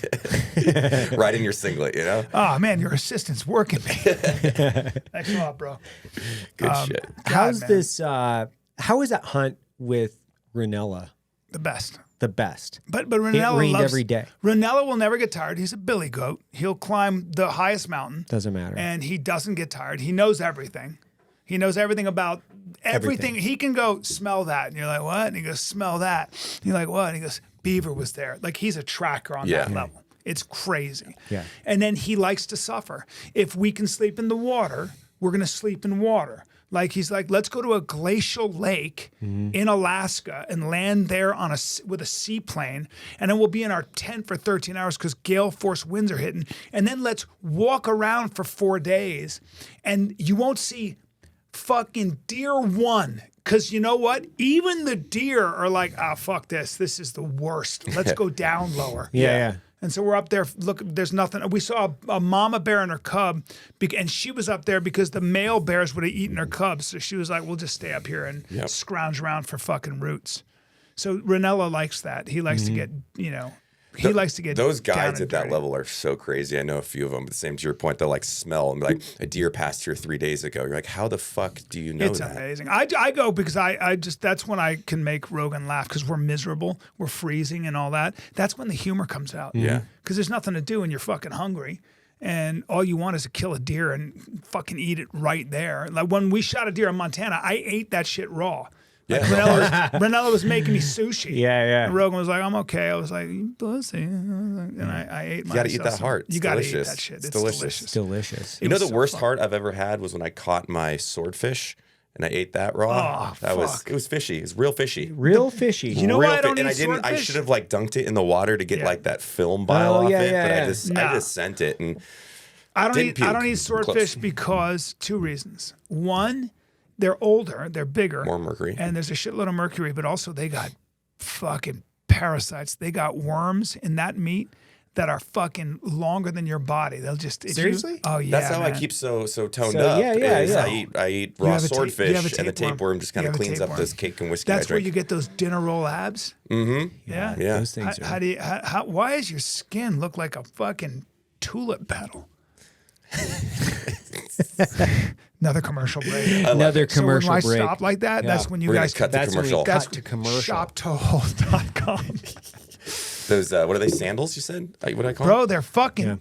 they're fucking flip-flops, bro. I That love will those never sandals. break. They're really good. Did you get a pair? Because the ones you had at the wedding didn't fit you. They did not fit me. Did and you I get felt, a pair that fit you? So you know how you Your said size you, 6, right? You read what was it, Memoir of a Geisha, right? So I know what it's like to be a geisha because I wore a ill-fitting Dude. sandal, Yeah. flip flop Yeah. at Andy's wedding because and they were, I think all the groomsmen. Andy's like the ultimate troll. Andy's also a co-owner in Tailhold. Do Yeah. you know that? He owns some of the company. So he's like, veteran these owned. are yours. Yeah. This is where these. Did he and I'm like, purposely give you small ones? holy shit, dude. No, because but then I got the you ones gave that your fit. size. You said you were something, and then Yeah, and then I got the ones that actually fit, and they're super. So comfy. HE can look at your forearm and he'll tell you what size you are. So Of from what? your wrist to right here is the size of your foot. Shut up. Yep. That's not real. From your, you just try made it that up. Try it right now. From your wrist like to this here, is like- that's the size of your fucking foot. That's about that. Maybe. Yeah. I know it's weird, about but right. that's exactly what it is. Yeah. So most people's my dong feet size, too. are the size of your dong. Yeah. Right. You're blessed. But yours points straight down, doesn't Yeah, it? yeah. Yeah, Yeah. mine's straight up and his is straight down. It's a God. yin and yang. Yeah. principle. Mine curves this way, so I can fuck You got around a dogwood corners. left. Nice. Got a dogwood left. You proud of that one? Or a Yeah, dog you leg gotta- left. sometimes I punctuate. I can only have everyone. sex like this because it just goes straight down. You know? How long have you been doing your podcast? How many The years? have fighter you and the been- kid. Yeah. We are just on the ones that we have kept track of. We are at almost 900 episodes. Are you But really? we've been doing it for almost 10 years, man. For 10 I think years? 10 years. Do you know how many downloads you guys have so far? Crazy amounts. Remember, we were the number 4 podcast Yeah. in the world for like 5-6 years. Yeah. We're still, and now we got back to like we're silly goose now. We got Harlan Williams, Rick Glassman, we Yeah, got Dana yeah. Carvey coming up. We got some great guests. So it's really been exciting because we're getting back to the humor. We're getting, Nice. so Brennan and I don't know what happened. Something, after a while, you've been doing it so long and we just found the joy in it again. And we've just been having so much fun. It's just It's a great silly podcast. fucking goose time, man. It is super funny. Yeah, man. I love that it's, podcast. I'm proud of it. Are you still It's- down it's in been- Malibu area? We do it in Calabasas. Calabasas now. Yeah. Okay. But it's just been so. It's like we were talking about it the other day. We were like, we're back. Like it just feels great, and people Really? are like, yeah, because we're having guests on, and we're just being silly, and it's what people like. What we realized was that Fighter and the Kid is the podcast you put on when you want to escape. You don't want to hear about politics and all that. When you want to escape and fucking laugh. And I swear to God, dude, I can't help it. We try not to tell dick jokes. We try to be mature, and it just doesn't work out. It doesn't work out. We just end up being complete idiots. But that's every time. authentic and it's fun. It's how dudes are. Yeah. But yeah, that's the point. It's like that's how we all are. So Yes. I was having this commentary the other day about like my daughter like writes poop on sticky notes and then sticks them all over my computer and like daddy's your poop, like basically She's so your cute. poop, and like puts them all over my computer and like my screens and stuff. And I'm like, it doesn't get unfunny or it doesn't get not funny. It's always funny. Yes. It's hilarious. Yes. Because I'll walk into my office at house and like there's all these sticky notes. It's like you're a poop and like drawings of poop and butt, you're a butt, you're a fart face or And whatever. farts And I'm are like, fart it's face, hilarious. yeah. Always. It's hilarious. Always. At 5 years old or 45. Correct. It is still funny. It is Exactly. consistently funny all the time. A I fart's put a funny. fart joke in my A fart last is skit. funny. You did? Yeah, I just thought it would It play. never gets old. loses its. It's like running hills. Yeah. It never gets easy. Never. Stay hard.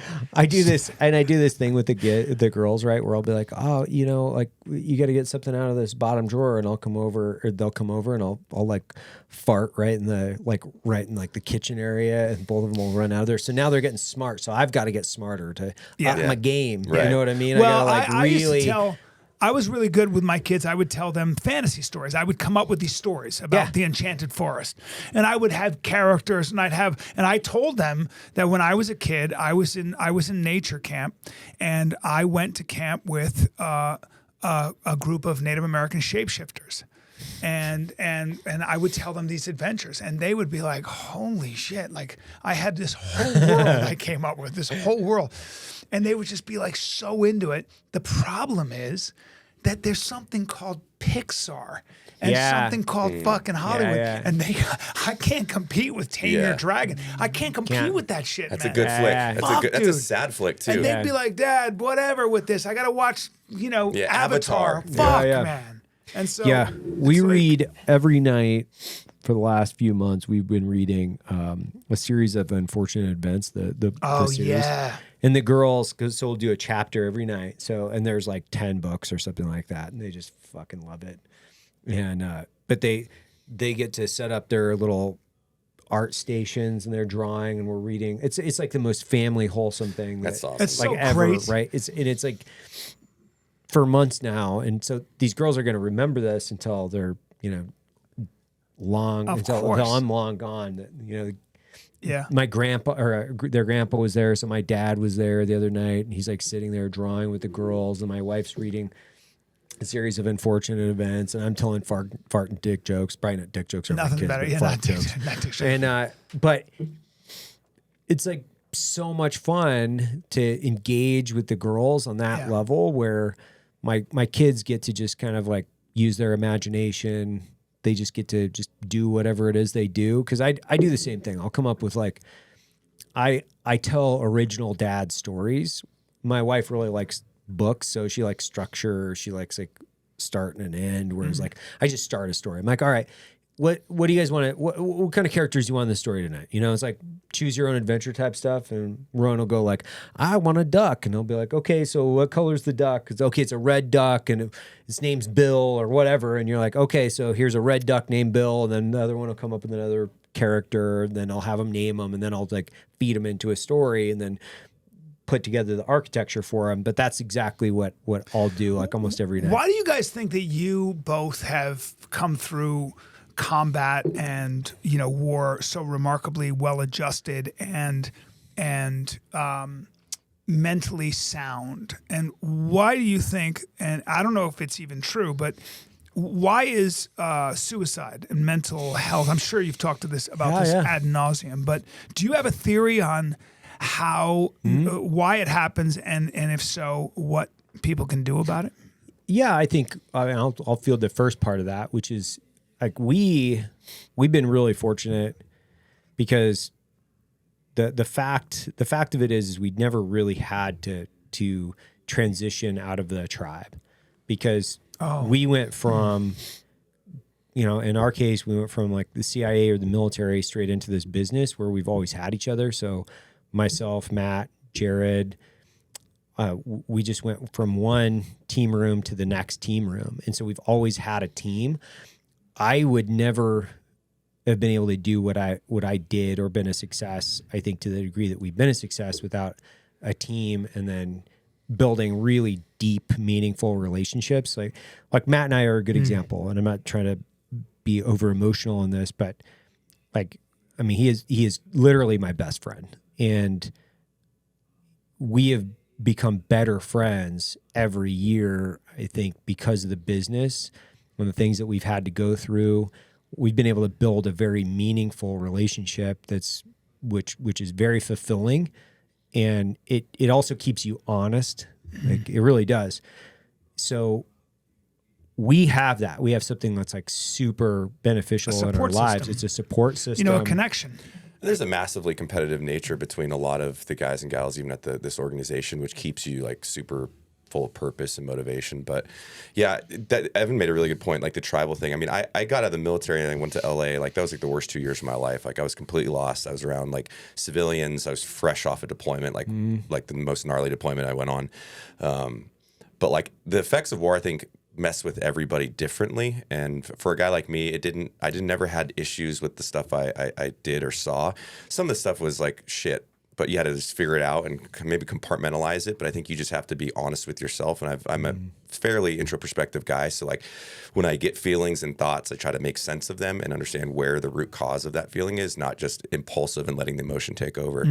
But to Evan's point, yeah, I mean, I was contracting and I left in 2015 and the business was already started, Black Rifle, and I had Art 15. And so I was always surrounded by that. And I try to take it never for granted, especially Black Rifle, the fact that I get to show up to work and like say fuck and have friends and other veterans around me that have similar experiences in a very competitive and high functioning environment. I mean, if I didn't have this, dude, I don't know. And I think a lot of the purpose that we're realizing and trying to focus on, at least from my standpoint, is the networking side of this, because the war is essentially over, but the effects of it aren't. Yeah. And if we can organize and rally the veteran community to stay together and support each other and be a rising tide that lifts all ships, Black Rifle will still be that vessel, because when we're working with like the Apex program, Skill Bridge programs, like these really cool things to get veterans in here and they can assimilate, find out business, and then maybe go start their own business. Like that's the objective. And we kind of owe that, at least I think so, to the community, because they provide us the opportunity to make Black Rifle a successful enough business where we can come to work every single day and pay our bills. So we need to provide that opportunity. When I went to Afghanistan and I did a USO tour, right? Nice. And it was a 2-week thing. And what I came back from it, what was fascinating, the biggest thing I came back from it was, and what I loved was how when you're in a war zone or you're in the military, it's all about the person next to you. It's all about other people. And I had come from Hollywood, where self-perfection and self-worship was the only thing there was time for, or so you think.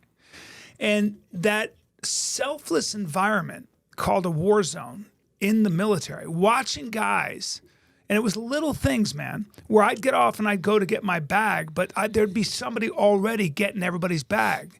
And they'd get their bag last, and they'd be giving everybody didn't have to be told. Everybody was watching out for everybody else. Everybody was in service for somebody else.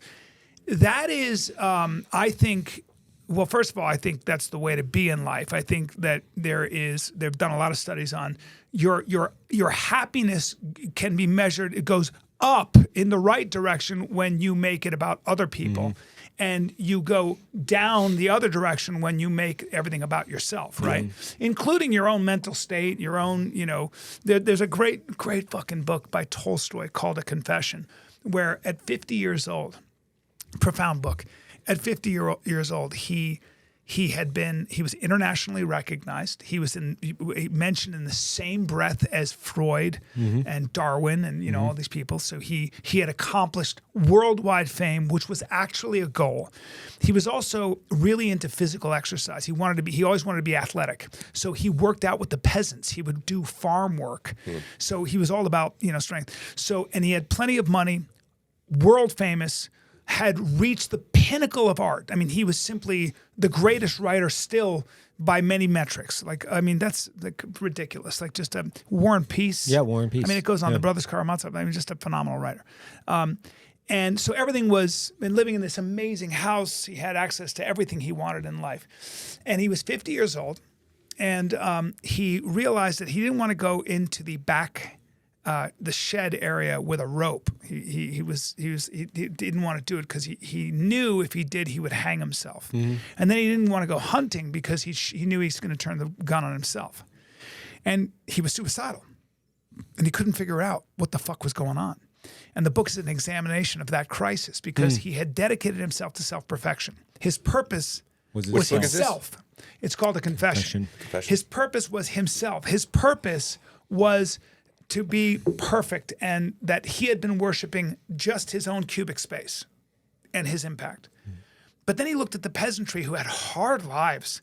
I mean, they were sickly. They were, they were lame. They worked the fields, and they were all way happier than him. And they would go to church, and they didn't even, sometimes the sermon was held in Latin. They didn't even speak the Latin. And they would go through this ritual that had no bearing on their material lives. And he was like, what the fuck is going on that these people who had these rough lives, who don't even have teeth, are happier and in some cases joyous, and I want to end it. It's a great examination of that sort of idea of, where it sounds to me like you guys moved into a place where you're still together, you're working together, you're a community, and you're able to help each other. It's so fucking important, man. Well, it's an interesting mentality. I mean, you even said it earlier, like some of the most challenging environments lend themselves to be the most creative and fun. Like when you say with Rogan, you're hunting, same with the military. And, we did a song called I Can't Believe We Missed This Shit. And that was the whole premise of it, was like, when you think back about the military, and granted time, obviously you only remember the good times, but you're like, fuck, I really miss it. Like, why would I miss that? I was like living in a tent on a cot with 12 other naked men around me and getting mortared and shot at every night. But there's just it was such a sense of community, and the environment lent itself to the brotherhood and really all about your saying to the guys left and right of you. And you don't really get that when you get out of the military. And I think it's a lot of the same things in pro sports, like that locker room banter. And you see a lot of the pro athletes that come out of that. And then they get lost. They get lost. So is that what you think it is sometimes? That they don't know where to place their energy? That's one of the things, yeah. One of the things. That's one of the things. I think there's a lot of things. It's an ounces equal pounds effect, right? Yeah. So you have, greater ounces, and then smaller ounces, but ultimately there's the tail, there's the scale that's tipped. I've dealt with, I think, a couple of different, 2 suicides in the last several months of really important and very influential people in my lives, like very close friends of mine. And, I've said this, a lot, which is, the tribe here, like the connection, we have just about 50% veteran family members. So the culture that we've created in the company is very pro-veteran and also very pro-communication around very specific things that guys are going through, people that are going through, whether they're physical, psychological, emotional. We can talk about those things. We've created this environment where we can have this open dialogue around anxiety or sleep issues or whatever it might be, because quite literally, I understand. Like, I'm not only empathetic, I understand. And because of this, it's also allowed me to focus on the business. So I focus way more on the business than I do me. It's not about me. This isn't an exercise in what, Evan Hafer can accomplish. It's how much energy can I put into the business that allows it to be a success, so we can plug in more people to build an even more powerful community and culture. I was actually talking about this the other night with the company, talking about how much better my life is and how much better the company specifically makes my life because of the people that are involved in it. I get to come into work and I get guys from all walks of life, whether they were Marines or Air Force or Army or whatever it is. But we have this really commonality, this touchstone, especially the warfighter. We have this very significant life-altering, like quite literally, it affects and changes your DNA. We have that common ground, and we can communicate on a much deeper level, and we have a contact. That's an intimacy, you know? It's that's very a form of intimate intimacy. relationship. And we all need intimacy. And it doesn't come just from you and your wife, right? It's like, Well, It's binding. So and the caliber of person that this company has attracted is insane. Like, there's a guy named Clint Trial, and he said in an interview, he goes, "Oh, I looked down and both my legs were missing, and I went, challenge accepted." Yeah. Like, fucking, like, sign me Yeah. up for the military again. Like, and he's like the real life Jason Bourne motherfucker. Yeah. Like, he is a hero. challenge accepted. Challenge accepted. And like, so like, those are the dudes that we get to be around. Where like, I am a walking pussy compared to Clint. Yeah. But like, that I will never quit because that dude never quit. Well, and he's been through so much more than me. that's huge purpose. Like Yeah. you didn't lose your legs for nothing, man. Like I'll remember that story. Right? When you hear those stories, it's like that that is what maybe what service is really about. That's what that sacrifice is about. That makes a difference, Yeah. man. You hear that and you're like, God damn. Yeah. Challenge accepted. well, and now we have the capability to have impact on an entire generation of GWAT veterans with this company. What's which a GWAT? is Global War on Terror. So the Global War on Terror, obviously, that veteran, that's our generation of warfighter. And so one of the things that we have to continue to keep in mind is we have to inspire through action. We have to lead by example. So a big reason why we even took the company public was because we need to be able to show the entire GWAT like peer group that you can start a company in your garage, and in 9 years you can be a publicly traded company. You can build a powerful culture around supporting veterans. You can do all of these incredible, great things within America. Still, you can still have a great And we're a American bunch of business knuckle success story. dragging infantry dudes. Yeah, and it's like, we're not, and like, we're not idiots. smart. Yeah, We're not idiots. So idiots. if we can do it, like think about the power of all the people smarter than we are. They can definitely Isn't it do funny? it. Anybody who's listening to that, it's important to hear that because so much of like your success sometimes comes where you're like, you kind of wake up and you go, holy fuck, like this actually worked out. But I never thought of myself as a business guy, for example. I never defined, but like, I'm doing this, like they got this kind of company, where we come up with ways to make, funny ads and stuff like that. But that's what I do anyway. And then before you know it, you get some clients and you're like, I guess that's a client list. And I guess I'm doing this. And I guess we got to kind of figure out a way to organize this. But I don't know how to do any of that shit. But, it's kind of like a controlled fall. Yeah. And you're like, but that's kind of sometimes just assuming the position and taking action. And before you know it, you've got. Start walking one for the Yeah, other. I mean, I'm sure Black Rifle is a lot harder than that. But it's pretty cool that, that you're able to kind of go, holy fuck. Like, here we are. We have Bryan Callen on the Bryan podcast. Callen. Like, that's crazy. Oh, it's the same. Like, I started this, like, when we started it was like, I just want to be able to pay my mortgage. Like, that was it. And, being able to just say, hey, I've got to start this side hustle and then pay my mortgage. And then I wanted to make, essentially dick jokes with my buddies. So I'm like, I'm going to be able to make dick jokes with my buddies, sell coffee and pay my mortgage. That's cool. That's so stupid. Right? So, like, I remember when you guys, they were doing the podcast, they were Black Rifle Coffee. I was like, all right, we cool, liked it because it was yeah. veteran owned. We're like, fucking his coffee, and Well, the only reason I got into entertainment, honestly, was to meet you. Yeah. And Yeah, so when yeah, I that saw was the you on real the reason. set of Range Yeah. 15, and I was like, I have arrived. Bryan Callen is in my presence. And then you kind of Medusa'd me where you were so attractive that I went, I got to start some more businesses so maybe one day I can be in the presence of fucking greatness again. that's why I shaved my head, because if I'm going to leave my hair thick and black and in my eyes, we're going to have a problem, right? And we're not going to stay on point.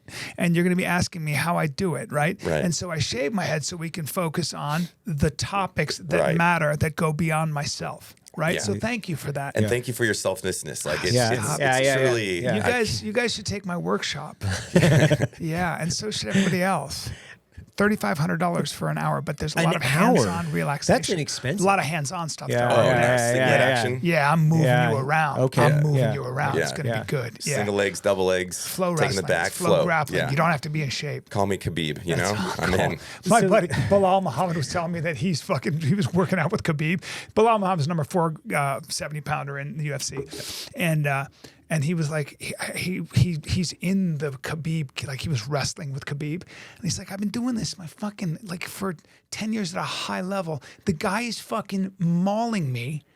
I can't get up, and he's having a full-fledged conversation with somebody next to me, and he's fucking doing shit with his legs. I'm like, I can't even get up, and he goes, teach me how to get up, and Khabib goes, you just have to do it, buddy. You just come on, get up. The Get up. Daghestani mountains have like bred some of the most gnarly, intense fighters. I mean, you even look. I mean, Khabib's retired It's now, that but like it's actually Islam- Russian. It's Russian Greco Sambo. Yeah. It's like with those boxers, everything they do is like technique is everything. Yeah. It's like they do. It's like that chain wrestling. You can't if you're just a folk wrestler and you're going to do your arm drags and double legs and you want to fuck around with those Greco guys. Oh, no way. Their transitions are like it's like I don't even know what the fuck language you're speaking. Yeah. What are you doing? It's- And now I'm on my back. They put you on your back, and yeah, you're right. They're just weird strong. Well, especially at his level. I mean, you saw like Khabib was like making 20-year wrestlers look like they've never been on a wrestling mat in their entire life. Making them cry. Yeah, and then You know? talking to the corner the whole time. Yeah, Yeah. crazy. And crazy and stuff. by the way, Islam Makhachev Yep. is Khabib point 2.0, 2.0. yeah. Enjoy that shit. Yeah. Walks around at about 200 pounds, by the way, sucks down to 55. Enjoy it. He walks Islam rocks around 200. Yeah. I hear that Golly. from a little birdie. Birdie. And he's gonna make his way to 70. He'll make his way to Yeah. 70 and enjoy that when he grips you. Well, I See think what you he's got for that he is when he fighting grips at 70, you. I think, right? For the No, other he's. title. I believe he's 155, and the great Volkanovski is coming up. Coming up. Now Volkanovski trains with 55ers. Yeah. I love Alexander Volkanovski, and I would veto that fight. I wouldn't allow it. I don't Do you want. think Islam's going to win? I don't want him fighting Islam. I don't want Okay. anybody fighting Islam. See, like I love Dustin. Dustin's my buddy, and I'm like, I don't want Dustin fighting Islam. Yeah. I don't want anybody fighting Islam. Just let Islam have that. and Dustin then- Brand. Dustin is awesome. Is the hot sauce really good? I've never it's- bought it. I have it in my fucking. I use it all the time. Do you really? I Seriously. need to It's buy some. Fantastic hot sauce. He's If from you're an Louisiana, he has a American, Louisiana if hot you're sauce. American, buy Dustin's hot sauce. Okay. All right. Okay.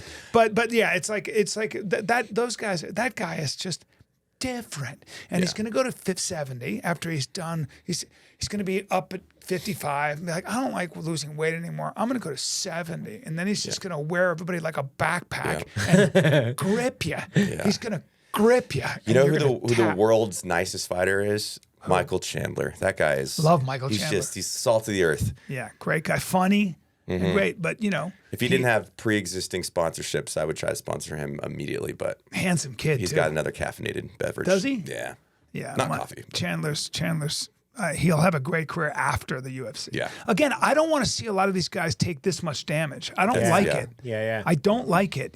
Makes for great, entertaining fights, but it's definitely chipping away at the old stone as far as longevity. It's a tough one, man. Yeah. It's just it's like watching Bryce Mitchell, that young man who's too tough for his own good. Yeah. And that got in there with that Russian guy with that boxing and that wrestling. It's like, you can keep that shit. Yeah, no That's why I thanks. always use kung fu when I fight. You don't get hit. No, You're dude. like, yeah. And Steven Seagal trains you, so. Yeah, it all goes back to Steven Seagal. Yeah, they call me the full quite circle, literally we had him full right back. circle. They call It me the goes ghost. right 'cause back I'm to not Steven there. Seagal. You're going to be shadow If- boxing. and honestly, if you guys haven't gone down the rabbit hole on Steven Seagal movies and how bad they are in the last couple years, Yeah. you got to Oh, go. wait, there's new ones, huh? Holy shit! Oh, I haven't seen the new ones. They are Dude, the yeah. single worst movies Okay. Yeah. ever made. They are so bad. So do they're you know how good. that works? They're so bad, they're the good. reason that they make those movies, there's a business thing there. So what they do is they know that a Steven Seagal movie will get a certain distribution guarantee. So there are business people that just finance those movies. Then I can't remember how it works, but they'll get a distribution deal. And then they'll borrow the money and then pay back that loan and make the difference. So it's all a financing thing. So no matter what it is with Steven Seagal, if he's in the movie for at least 17 minutes, There are just specs. Interesting. You can sell that movie to distributors who can then send it out to overseas. And you know that there are people that will buy that movie from you, or at least rent it or whatever, or lease it or whatever it might be. I want to get to that level where I can write the world's worst movies, but have enough money to cast like Steven Seagal in it, do like crotch kung fu, and just where you like, that's it. And pelvis you just thrust and you knocks shoot it everybody in out. Bulgaria or Romania, Yeah. where it's really cheap. And Right. then that's it. He's a retired kung fu guy that moved to Bulgaria. The town gets taken over by mercenaries, and he only can use crotch kung fu. It writes itself. Writes Well, itself. me and Andy Stumpf, we would do this thing on Cleared Hot where it was tactical asshole. Yeah, and I'm going I to go love and do that. that. Yeah. Are you going to I'm going to February 18th. I'm going to be up there. Absolutely. Are you going to be up there? Of course. Oh, beautiful. Yeah, yeah. So It's I'm our going to grand go up there. opening. Yeah, it's great. Yeah, it's our grand I'll opening. be there. Yeah. And we do this thing, this tactical asshole thing where he'll show me movies and Yeah, I ask love me it. what's wrong with how they're doing things. Because I used to think that when you came in, you have your rifle and you have your sound suppressor, which I call a silencer. Right. And that's what I would do. Correct. But apparently they're louder than that. Yeah. Apparently they're louder. I bought an AR-15 and I shot it at Terran Tactical. Correct. And I had Terran make it and everything else, and I was shooting. And I had just regular ear things in outside, just regular things. Well, I went deaf. Sure. Well, Yeah. I shot it 3 times, and I was like, because I want that for the zombie apocalypse. Yeah. Yeah. And I was Yeah, like, yeah. this is too loud, and I now I need earphones, and then I can't do this. So the whole thing, my whole idea of war and being ready for the apocalypse, too loud. So Well, you're not living until you get a I gave my belt AR-15 away to my Did you- friend. what? I gave it to my friend. Oh, I'm disappointed. I in you. gave it to him. It's probably, I don't know how much I spent on it. It's so expensive, and I gave it to him because It's too loud. my home defense unit has got to be quieter than It's that. like an apple. Yeah. Just like because An Apple line. Well, yeah, on a yeah, it's string. just on a string. Like that's quiet. Well, an I apple and a use string. I use throwing stars. Okay, good. Yeah. Yeah. Hold on. Like I was going to that's the say. Steven Seagal method of home defense. Yeah, Throwing dude. stars. Yeah, I use Yeah. throwing I was stars. going to say it's like less than lethal, but anything with you is lethal. You know, like That's very true. yeah. I do so badly want to be like a shadow warrior. I Right. want to be this guy. Just ask me what I did in the military. Okay. What'd you do in the military? This and that, brother. This and that. That's so sexy. Yeah. This That's and that. super Yeah. sexy. Ask me if I ever killed a man. This is my favorite. Yeah. Have you ever killed anybody? Never stop to look, brother. I Hey, watched can you, this. Can you drop the line though when someone goes, "What's it feel like to kill somebody?" And you go, "Recoil." Yeah. There's another one for your shadow warrior. Yeah, that's it. What's it Recoil. like to feel? I What's don't it know. like I don't that? know what subsonic ammo feels like through Yeah. my AR. I don't know. No, watch. Ask me Hey. what it feels like to kill someone. Watch this. So what's it feel like to kill somebody, Brian? Like in my shoulder, or Or the snap of their neck? Yeah, You know, or like just- yeah, I I was always gonna say, like depends those. on how I close always I am. like those movies where somebody just sneaks up behind somebody else and just goes, and then they're So just annoying. they're instantly dead. They're just like So annoying. They're just Shit. instantly they're Yeah. dead. And it's like, dude, quit Or the they what like the fuck butt you stock him to the back of the head, and Yeah, they're and they're out just for the rest out of for the the movie. rest of the movie. well, Shane Carwin. Yeah, Shane like, what the Carwin. fuck? Remember Shane Carwin, UFC? Yeah, Shane Carwin. yeah. Yeah, those mitts, dude. Oh my 285 god. is 285. Yeah. He picked me up when I first met him. First time I met Brennan Schaub, Shane Carwin, and I had known Nate Marquardt, who was a great fighter. And Shane Carwin picked me up and squeezed me. He squeezed my body, right. and I went. And I started tapping immediately, and he goes, "That's 40%." And I looked at Nate Marquardt, who was 170 pounder and was Strikeforce champion, fucking monster. I go, "Can he do that to you?" And he goes, "If I let him, he could do that." Like there are men that can squeeze you until you. Yeah. Well, Tim Kennedy, I came to my show with all his sheepdog response Yeah, guys in fucking Austin. And by the way, his boys are like ex-Delta, ex-Dev Group. Yeah, like these, yeah. it's like fucking Spartans. I'm just like, I'm such a bitch. I'm such a bitch. And they're all in the room. And Tim comes up and just picks me up and squeezes me and goes, ah, like that. And I wasn't ready for it. I didn't brace for it. And I got a little hemorrhoid. Oh, He good. popped a little. Popped my a little butt, my something little out. butt hurt for a couple of days. Damn. You had to go to wet wipes. Yeah. Most interesting man in the world right now. Who is it? That's such a good question, man. I think it's this guy, Dr. John Bernanke. He is a cognitive scientist, and he has a series of lectures. And he's, it's rare. I also, on my podcast, I interviewed Peter Zion, who is a global strategist who talks about the collapse of globalization and how China is probably not going to be China in 10 years, as you know it, for all these reasons, and just talked about how lucky we are as Americans because we have energy independence and we can make our own food and all that. That was fascinating. But so there's like different kinds of knowledge, right? There's knowledge where you know something and you get information. But then there's maybe something approximating wisdom, right? There's something that, like, sometimes you'll hear someone talk, like a cognitive science who also has read all the philosophers and is also spiritual, maybe religious, but you don't know what they mean, but they have a vocabulary for how to describe God.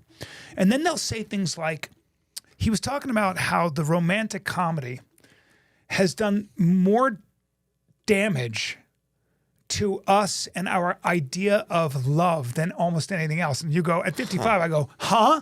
I go, what? And he said, the problem with relationships, he had 1,000 things. There's a great podcast that he did called Below the Line. My buddy James Bashara has this, he's a startup guy and he has a podcast for startups called Below the Line. And Dr. John Vernacki did a 2-hour, but my buddy James asked him the greatest questions and they were talking about love. And he said, there's this idea in romantic comedies where people, the idea is the universe conspires for you to find the one. Right. It was meant to be, and you guys were made for each other, and you find each other at the end, and that's it. The Holy Grail. That is happiness. And we have actually, as a culture, ingested that, and we believe that. That's what I was talking about. What, like one of those juggernauts of truth that we just assume is true, that we just adopt into our belief system. Well, that's the biggest bunch of shit in the world, because what you're doing is you're saying what used to be. You're saying that you have many needs, right? But there's one person that will fulfill in your life what used to be the job of religion, the job of mythology, the job of community, the job of your of career, all these other things that you got fulfillment from. And oh, by the way, you also had somebody you could share your life with. But now we have put all the responsibility of all the happiness and all the things that human beings need, and we need a lot of different facets of fulfillment. All of those things are now looped into one person. And you wonder why your relationship doesn't work. And it's the problem is putting happiness, so much of our joy and our suffering is a function of putting all that responsibility on somebody else who you have decided is the one. Get the fuck out of here. It's bullshit. It'll never work. It's not what a relationship is ever supposed to be, and it's ridiculous to put that kind of responsibility on a person. The other thing he said was fucking fascinating. So this is why I think he's the most interesting man in the world. He's talking about purpose, and we all have this idea that purpose is what what is my purpose? He said that ain't enough, and that ain't enough because everything that you do to get your purpose you'll use everyone as an instrument along the way to getting your purpose. Right. You'll use everybody as an instrument. This friendship here, right? It's a Machiavellian principle, right? Yeah. This friendship here has developed into a brotherhood over a long period of time. It's not like you met Matt and Matt met Evan, and all of a sudden you're like, I love you. But you do that with the opposite sex. It's sexual infatuation. You're like, holy fuck. And then everything kind of, dies. 100%. But a friendship kind of develops, it's apocryphal, right? It's like it develops, and you love the person as you get to know them more, as you even see their faults and stuff like that. So purpose is not enough. You can find your purpose. You build this huge community, this huge company, you got money, you got everything else. Ain't enough. It's just not. A better question to ask, and salvation lays in this question, or answering this question. What would you want to exist? And I'm quoting him now. This is not my idea. What would you want to exist even if you didn't exist? What would you want to continue existing even if you weren't in the picture? And that kind of friendship and those connections between human beings are actually what we stay alive for. And that's actually what you should really put your attention in. And it goes back to what you were talking about. You've built a community here. What you come in here is, it's not about selling coffee. It's about what you built and the people you get to share it with. You know, that story you told about your family sitting around and you're telling fart jokes and your wife is reading, you know, that book, and you're watching your dad and you're watching these generations of connection.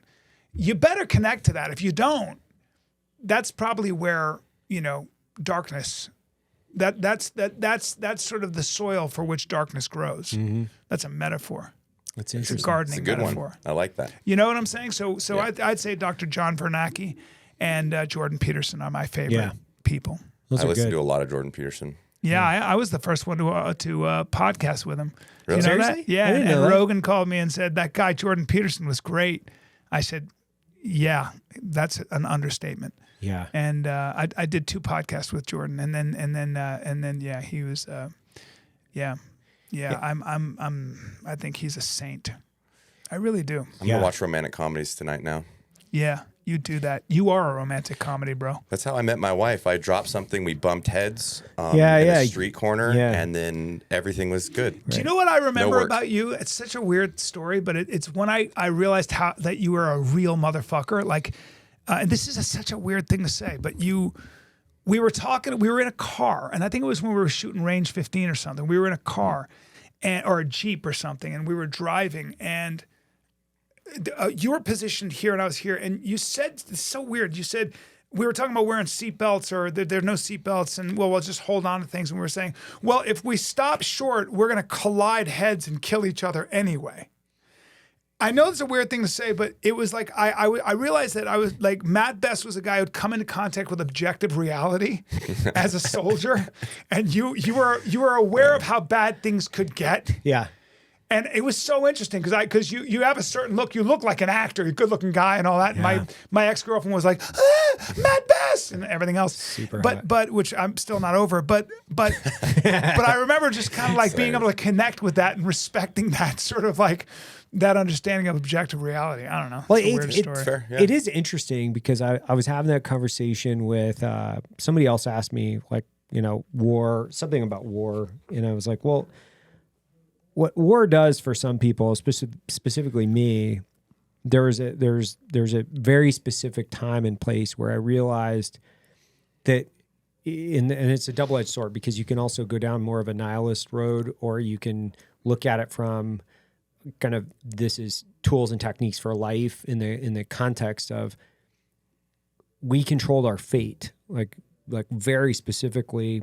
You know, I had this like profound moment, almost like, you know, a super dose of psychedelics or something, right? Where you're like, what the fuck? This is life-changing, because you realize that there are no rules or constructs. The only thing that we have are these laws and regulations that are ultimately built by man. But when you throw all those out, for instance, in the invasion of Iraq, I remember very specifically points in time going, there are no rules to life anymore. We write our own. We are the masters of our own destiny and fate. Ultimately, And morality, any and everything. all things are decided on this, like these things, these collective heads in this moment. From second to second, I decide. There's no whether book. You're writing there the is book. no book. And so what that did, and then the repetitions over and over and over, kind of going in and then looking at the artificial existence that we put specifically on rules and regulations that don't exist, by the way, that we kind of layer in, like, I can't do that. Well, what the fuck is preventing you from doing that? Yeah, massive Yeah. constructs. Then when you strip all that away and there's no rules, like the rule book goes out, the only rules are physics. That's it. Damn. When you Damn. boil life down to only Damn. physics, it is fucking wild. It is like, That's scary. it blows your entire mind. And that is away. the fog of war, huh? Or maybe that's the clarity of It's war. the clarity and the fog both. Through God. chaos comes clarity, because you can ultimately look at things for real reality. It's almost What is the governor then for you guys? Obviously, there are rules, and you can get in trouble for certain things. Obviously, right? course. Or- Yeah. Yeah, of course. But the that's. I mean, sometimes it's physical and intellectual capacity, and then ultimately within the constructs of law and physics, right? So it is what it is. So when you look at like physics are that's a fascinating when statement. you take Physics are everything the away, only fucking law. and if that's the way that you've looked at life from its purest form, which is physics are the only law, You need more than that when you come out of it. it's fucking wild. Yeah, but you know, you can't. I don't know that you can just live on. I don't know that that's enough to sustain someone for their life. I don't know. I don't know that kind of. I understand it and I agree with it. There's a measurable reality you're talking about. There is a mathematical reality to living that extreme. Well, there's a challenging experience. perspective mentally, I think, as well. I mean, you know, there was a point where I'd accepted that the high probability that I was going to die or severely get injured, and I didn't care about that. And then you survived, and I didn't get severely injured.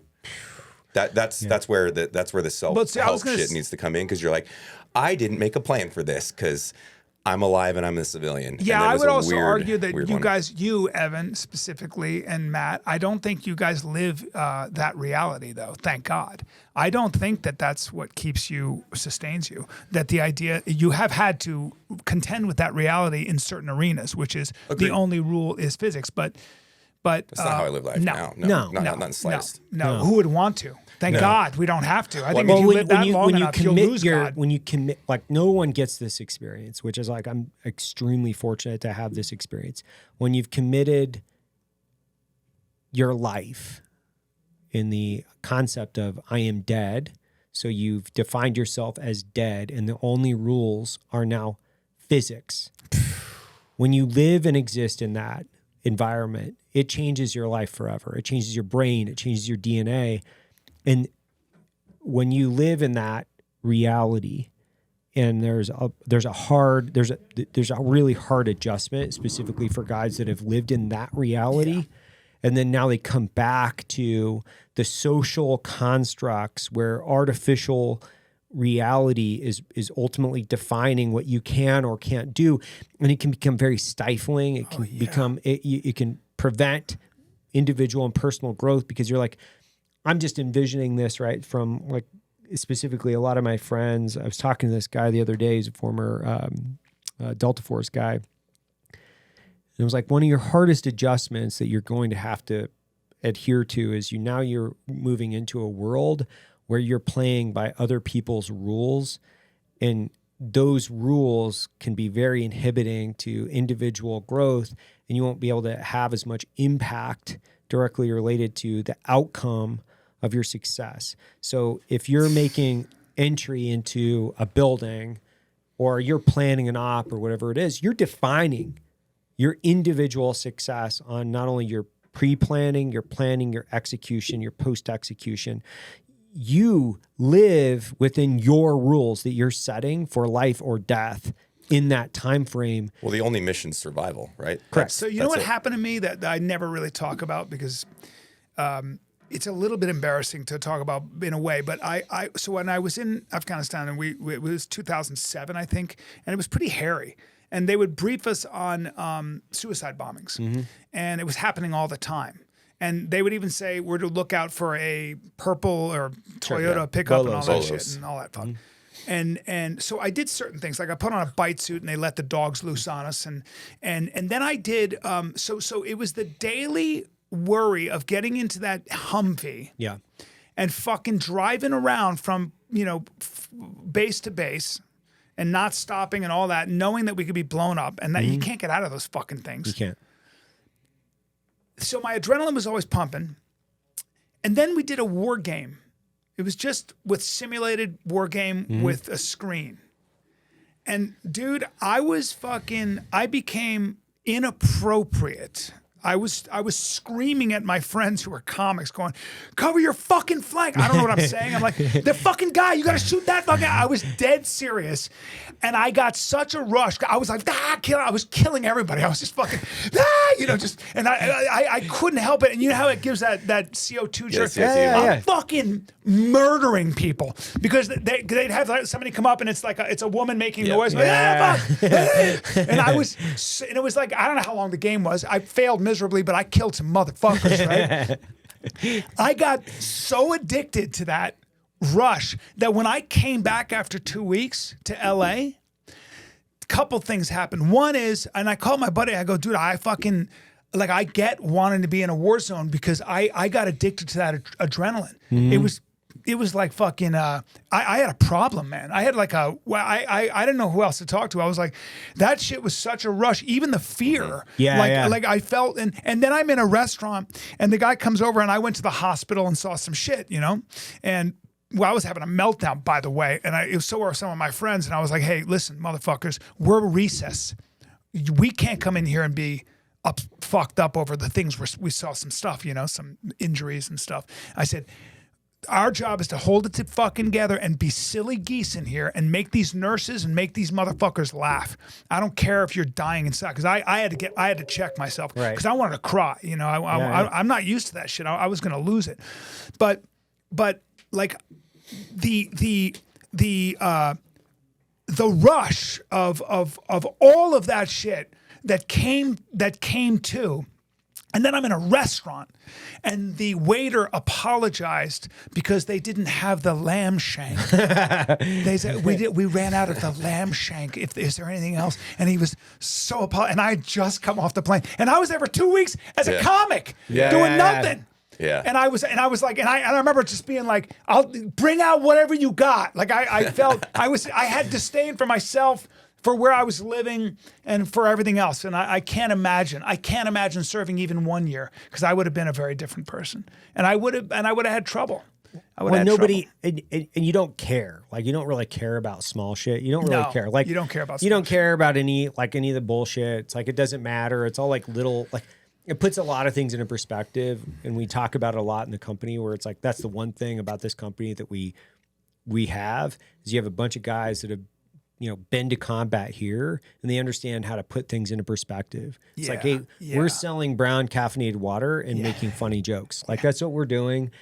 We're building something much bigger. It's much more impactful, but we're not risking life, limb, or eyesight. And so, perspective is everything. And that's one of the other gifts that I think we get from this experience is, we just know, man. We know, like, this is finite. I'm not that important.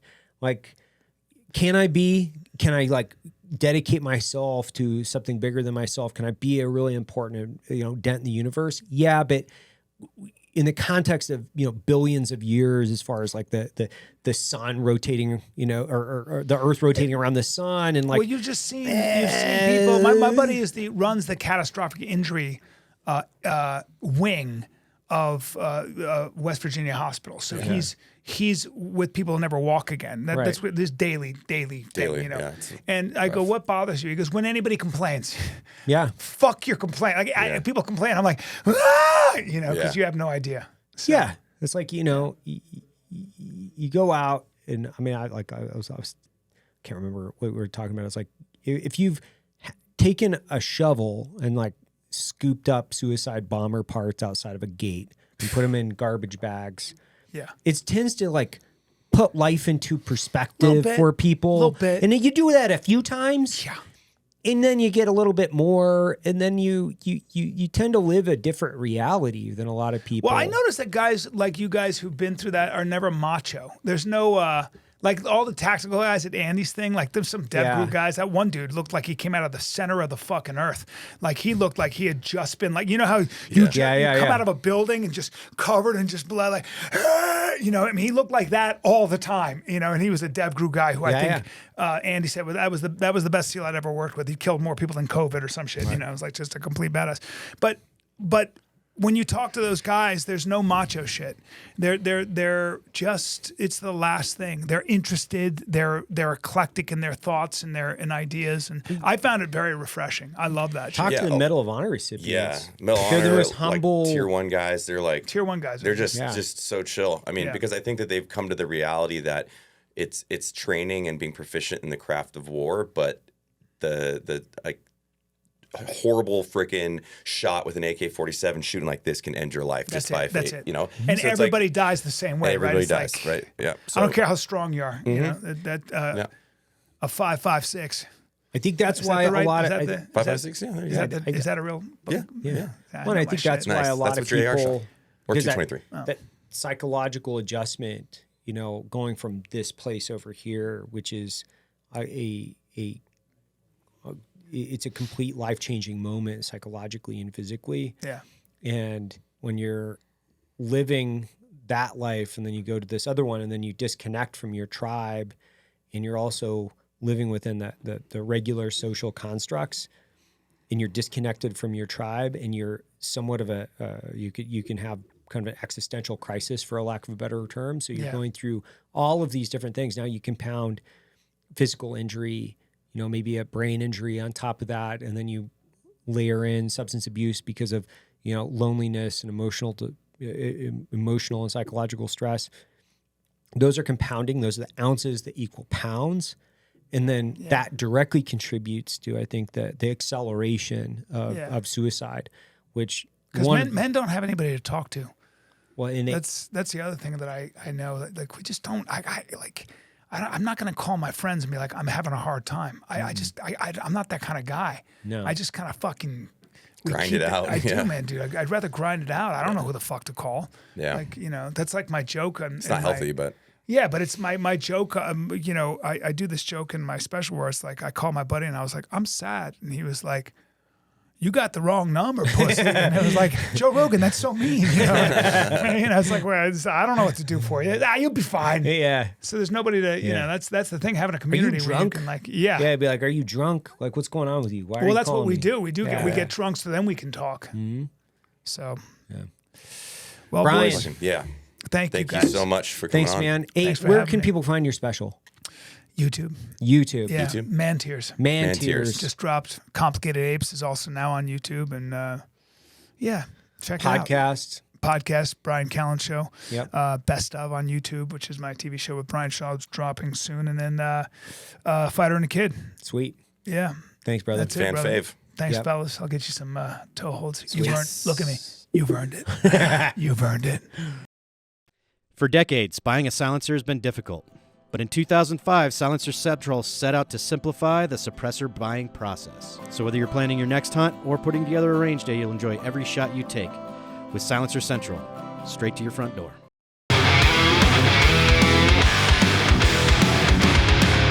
That concludes today's training. Any questions? Woo! Drum titties, boy!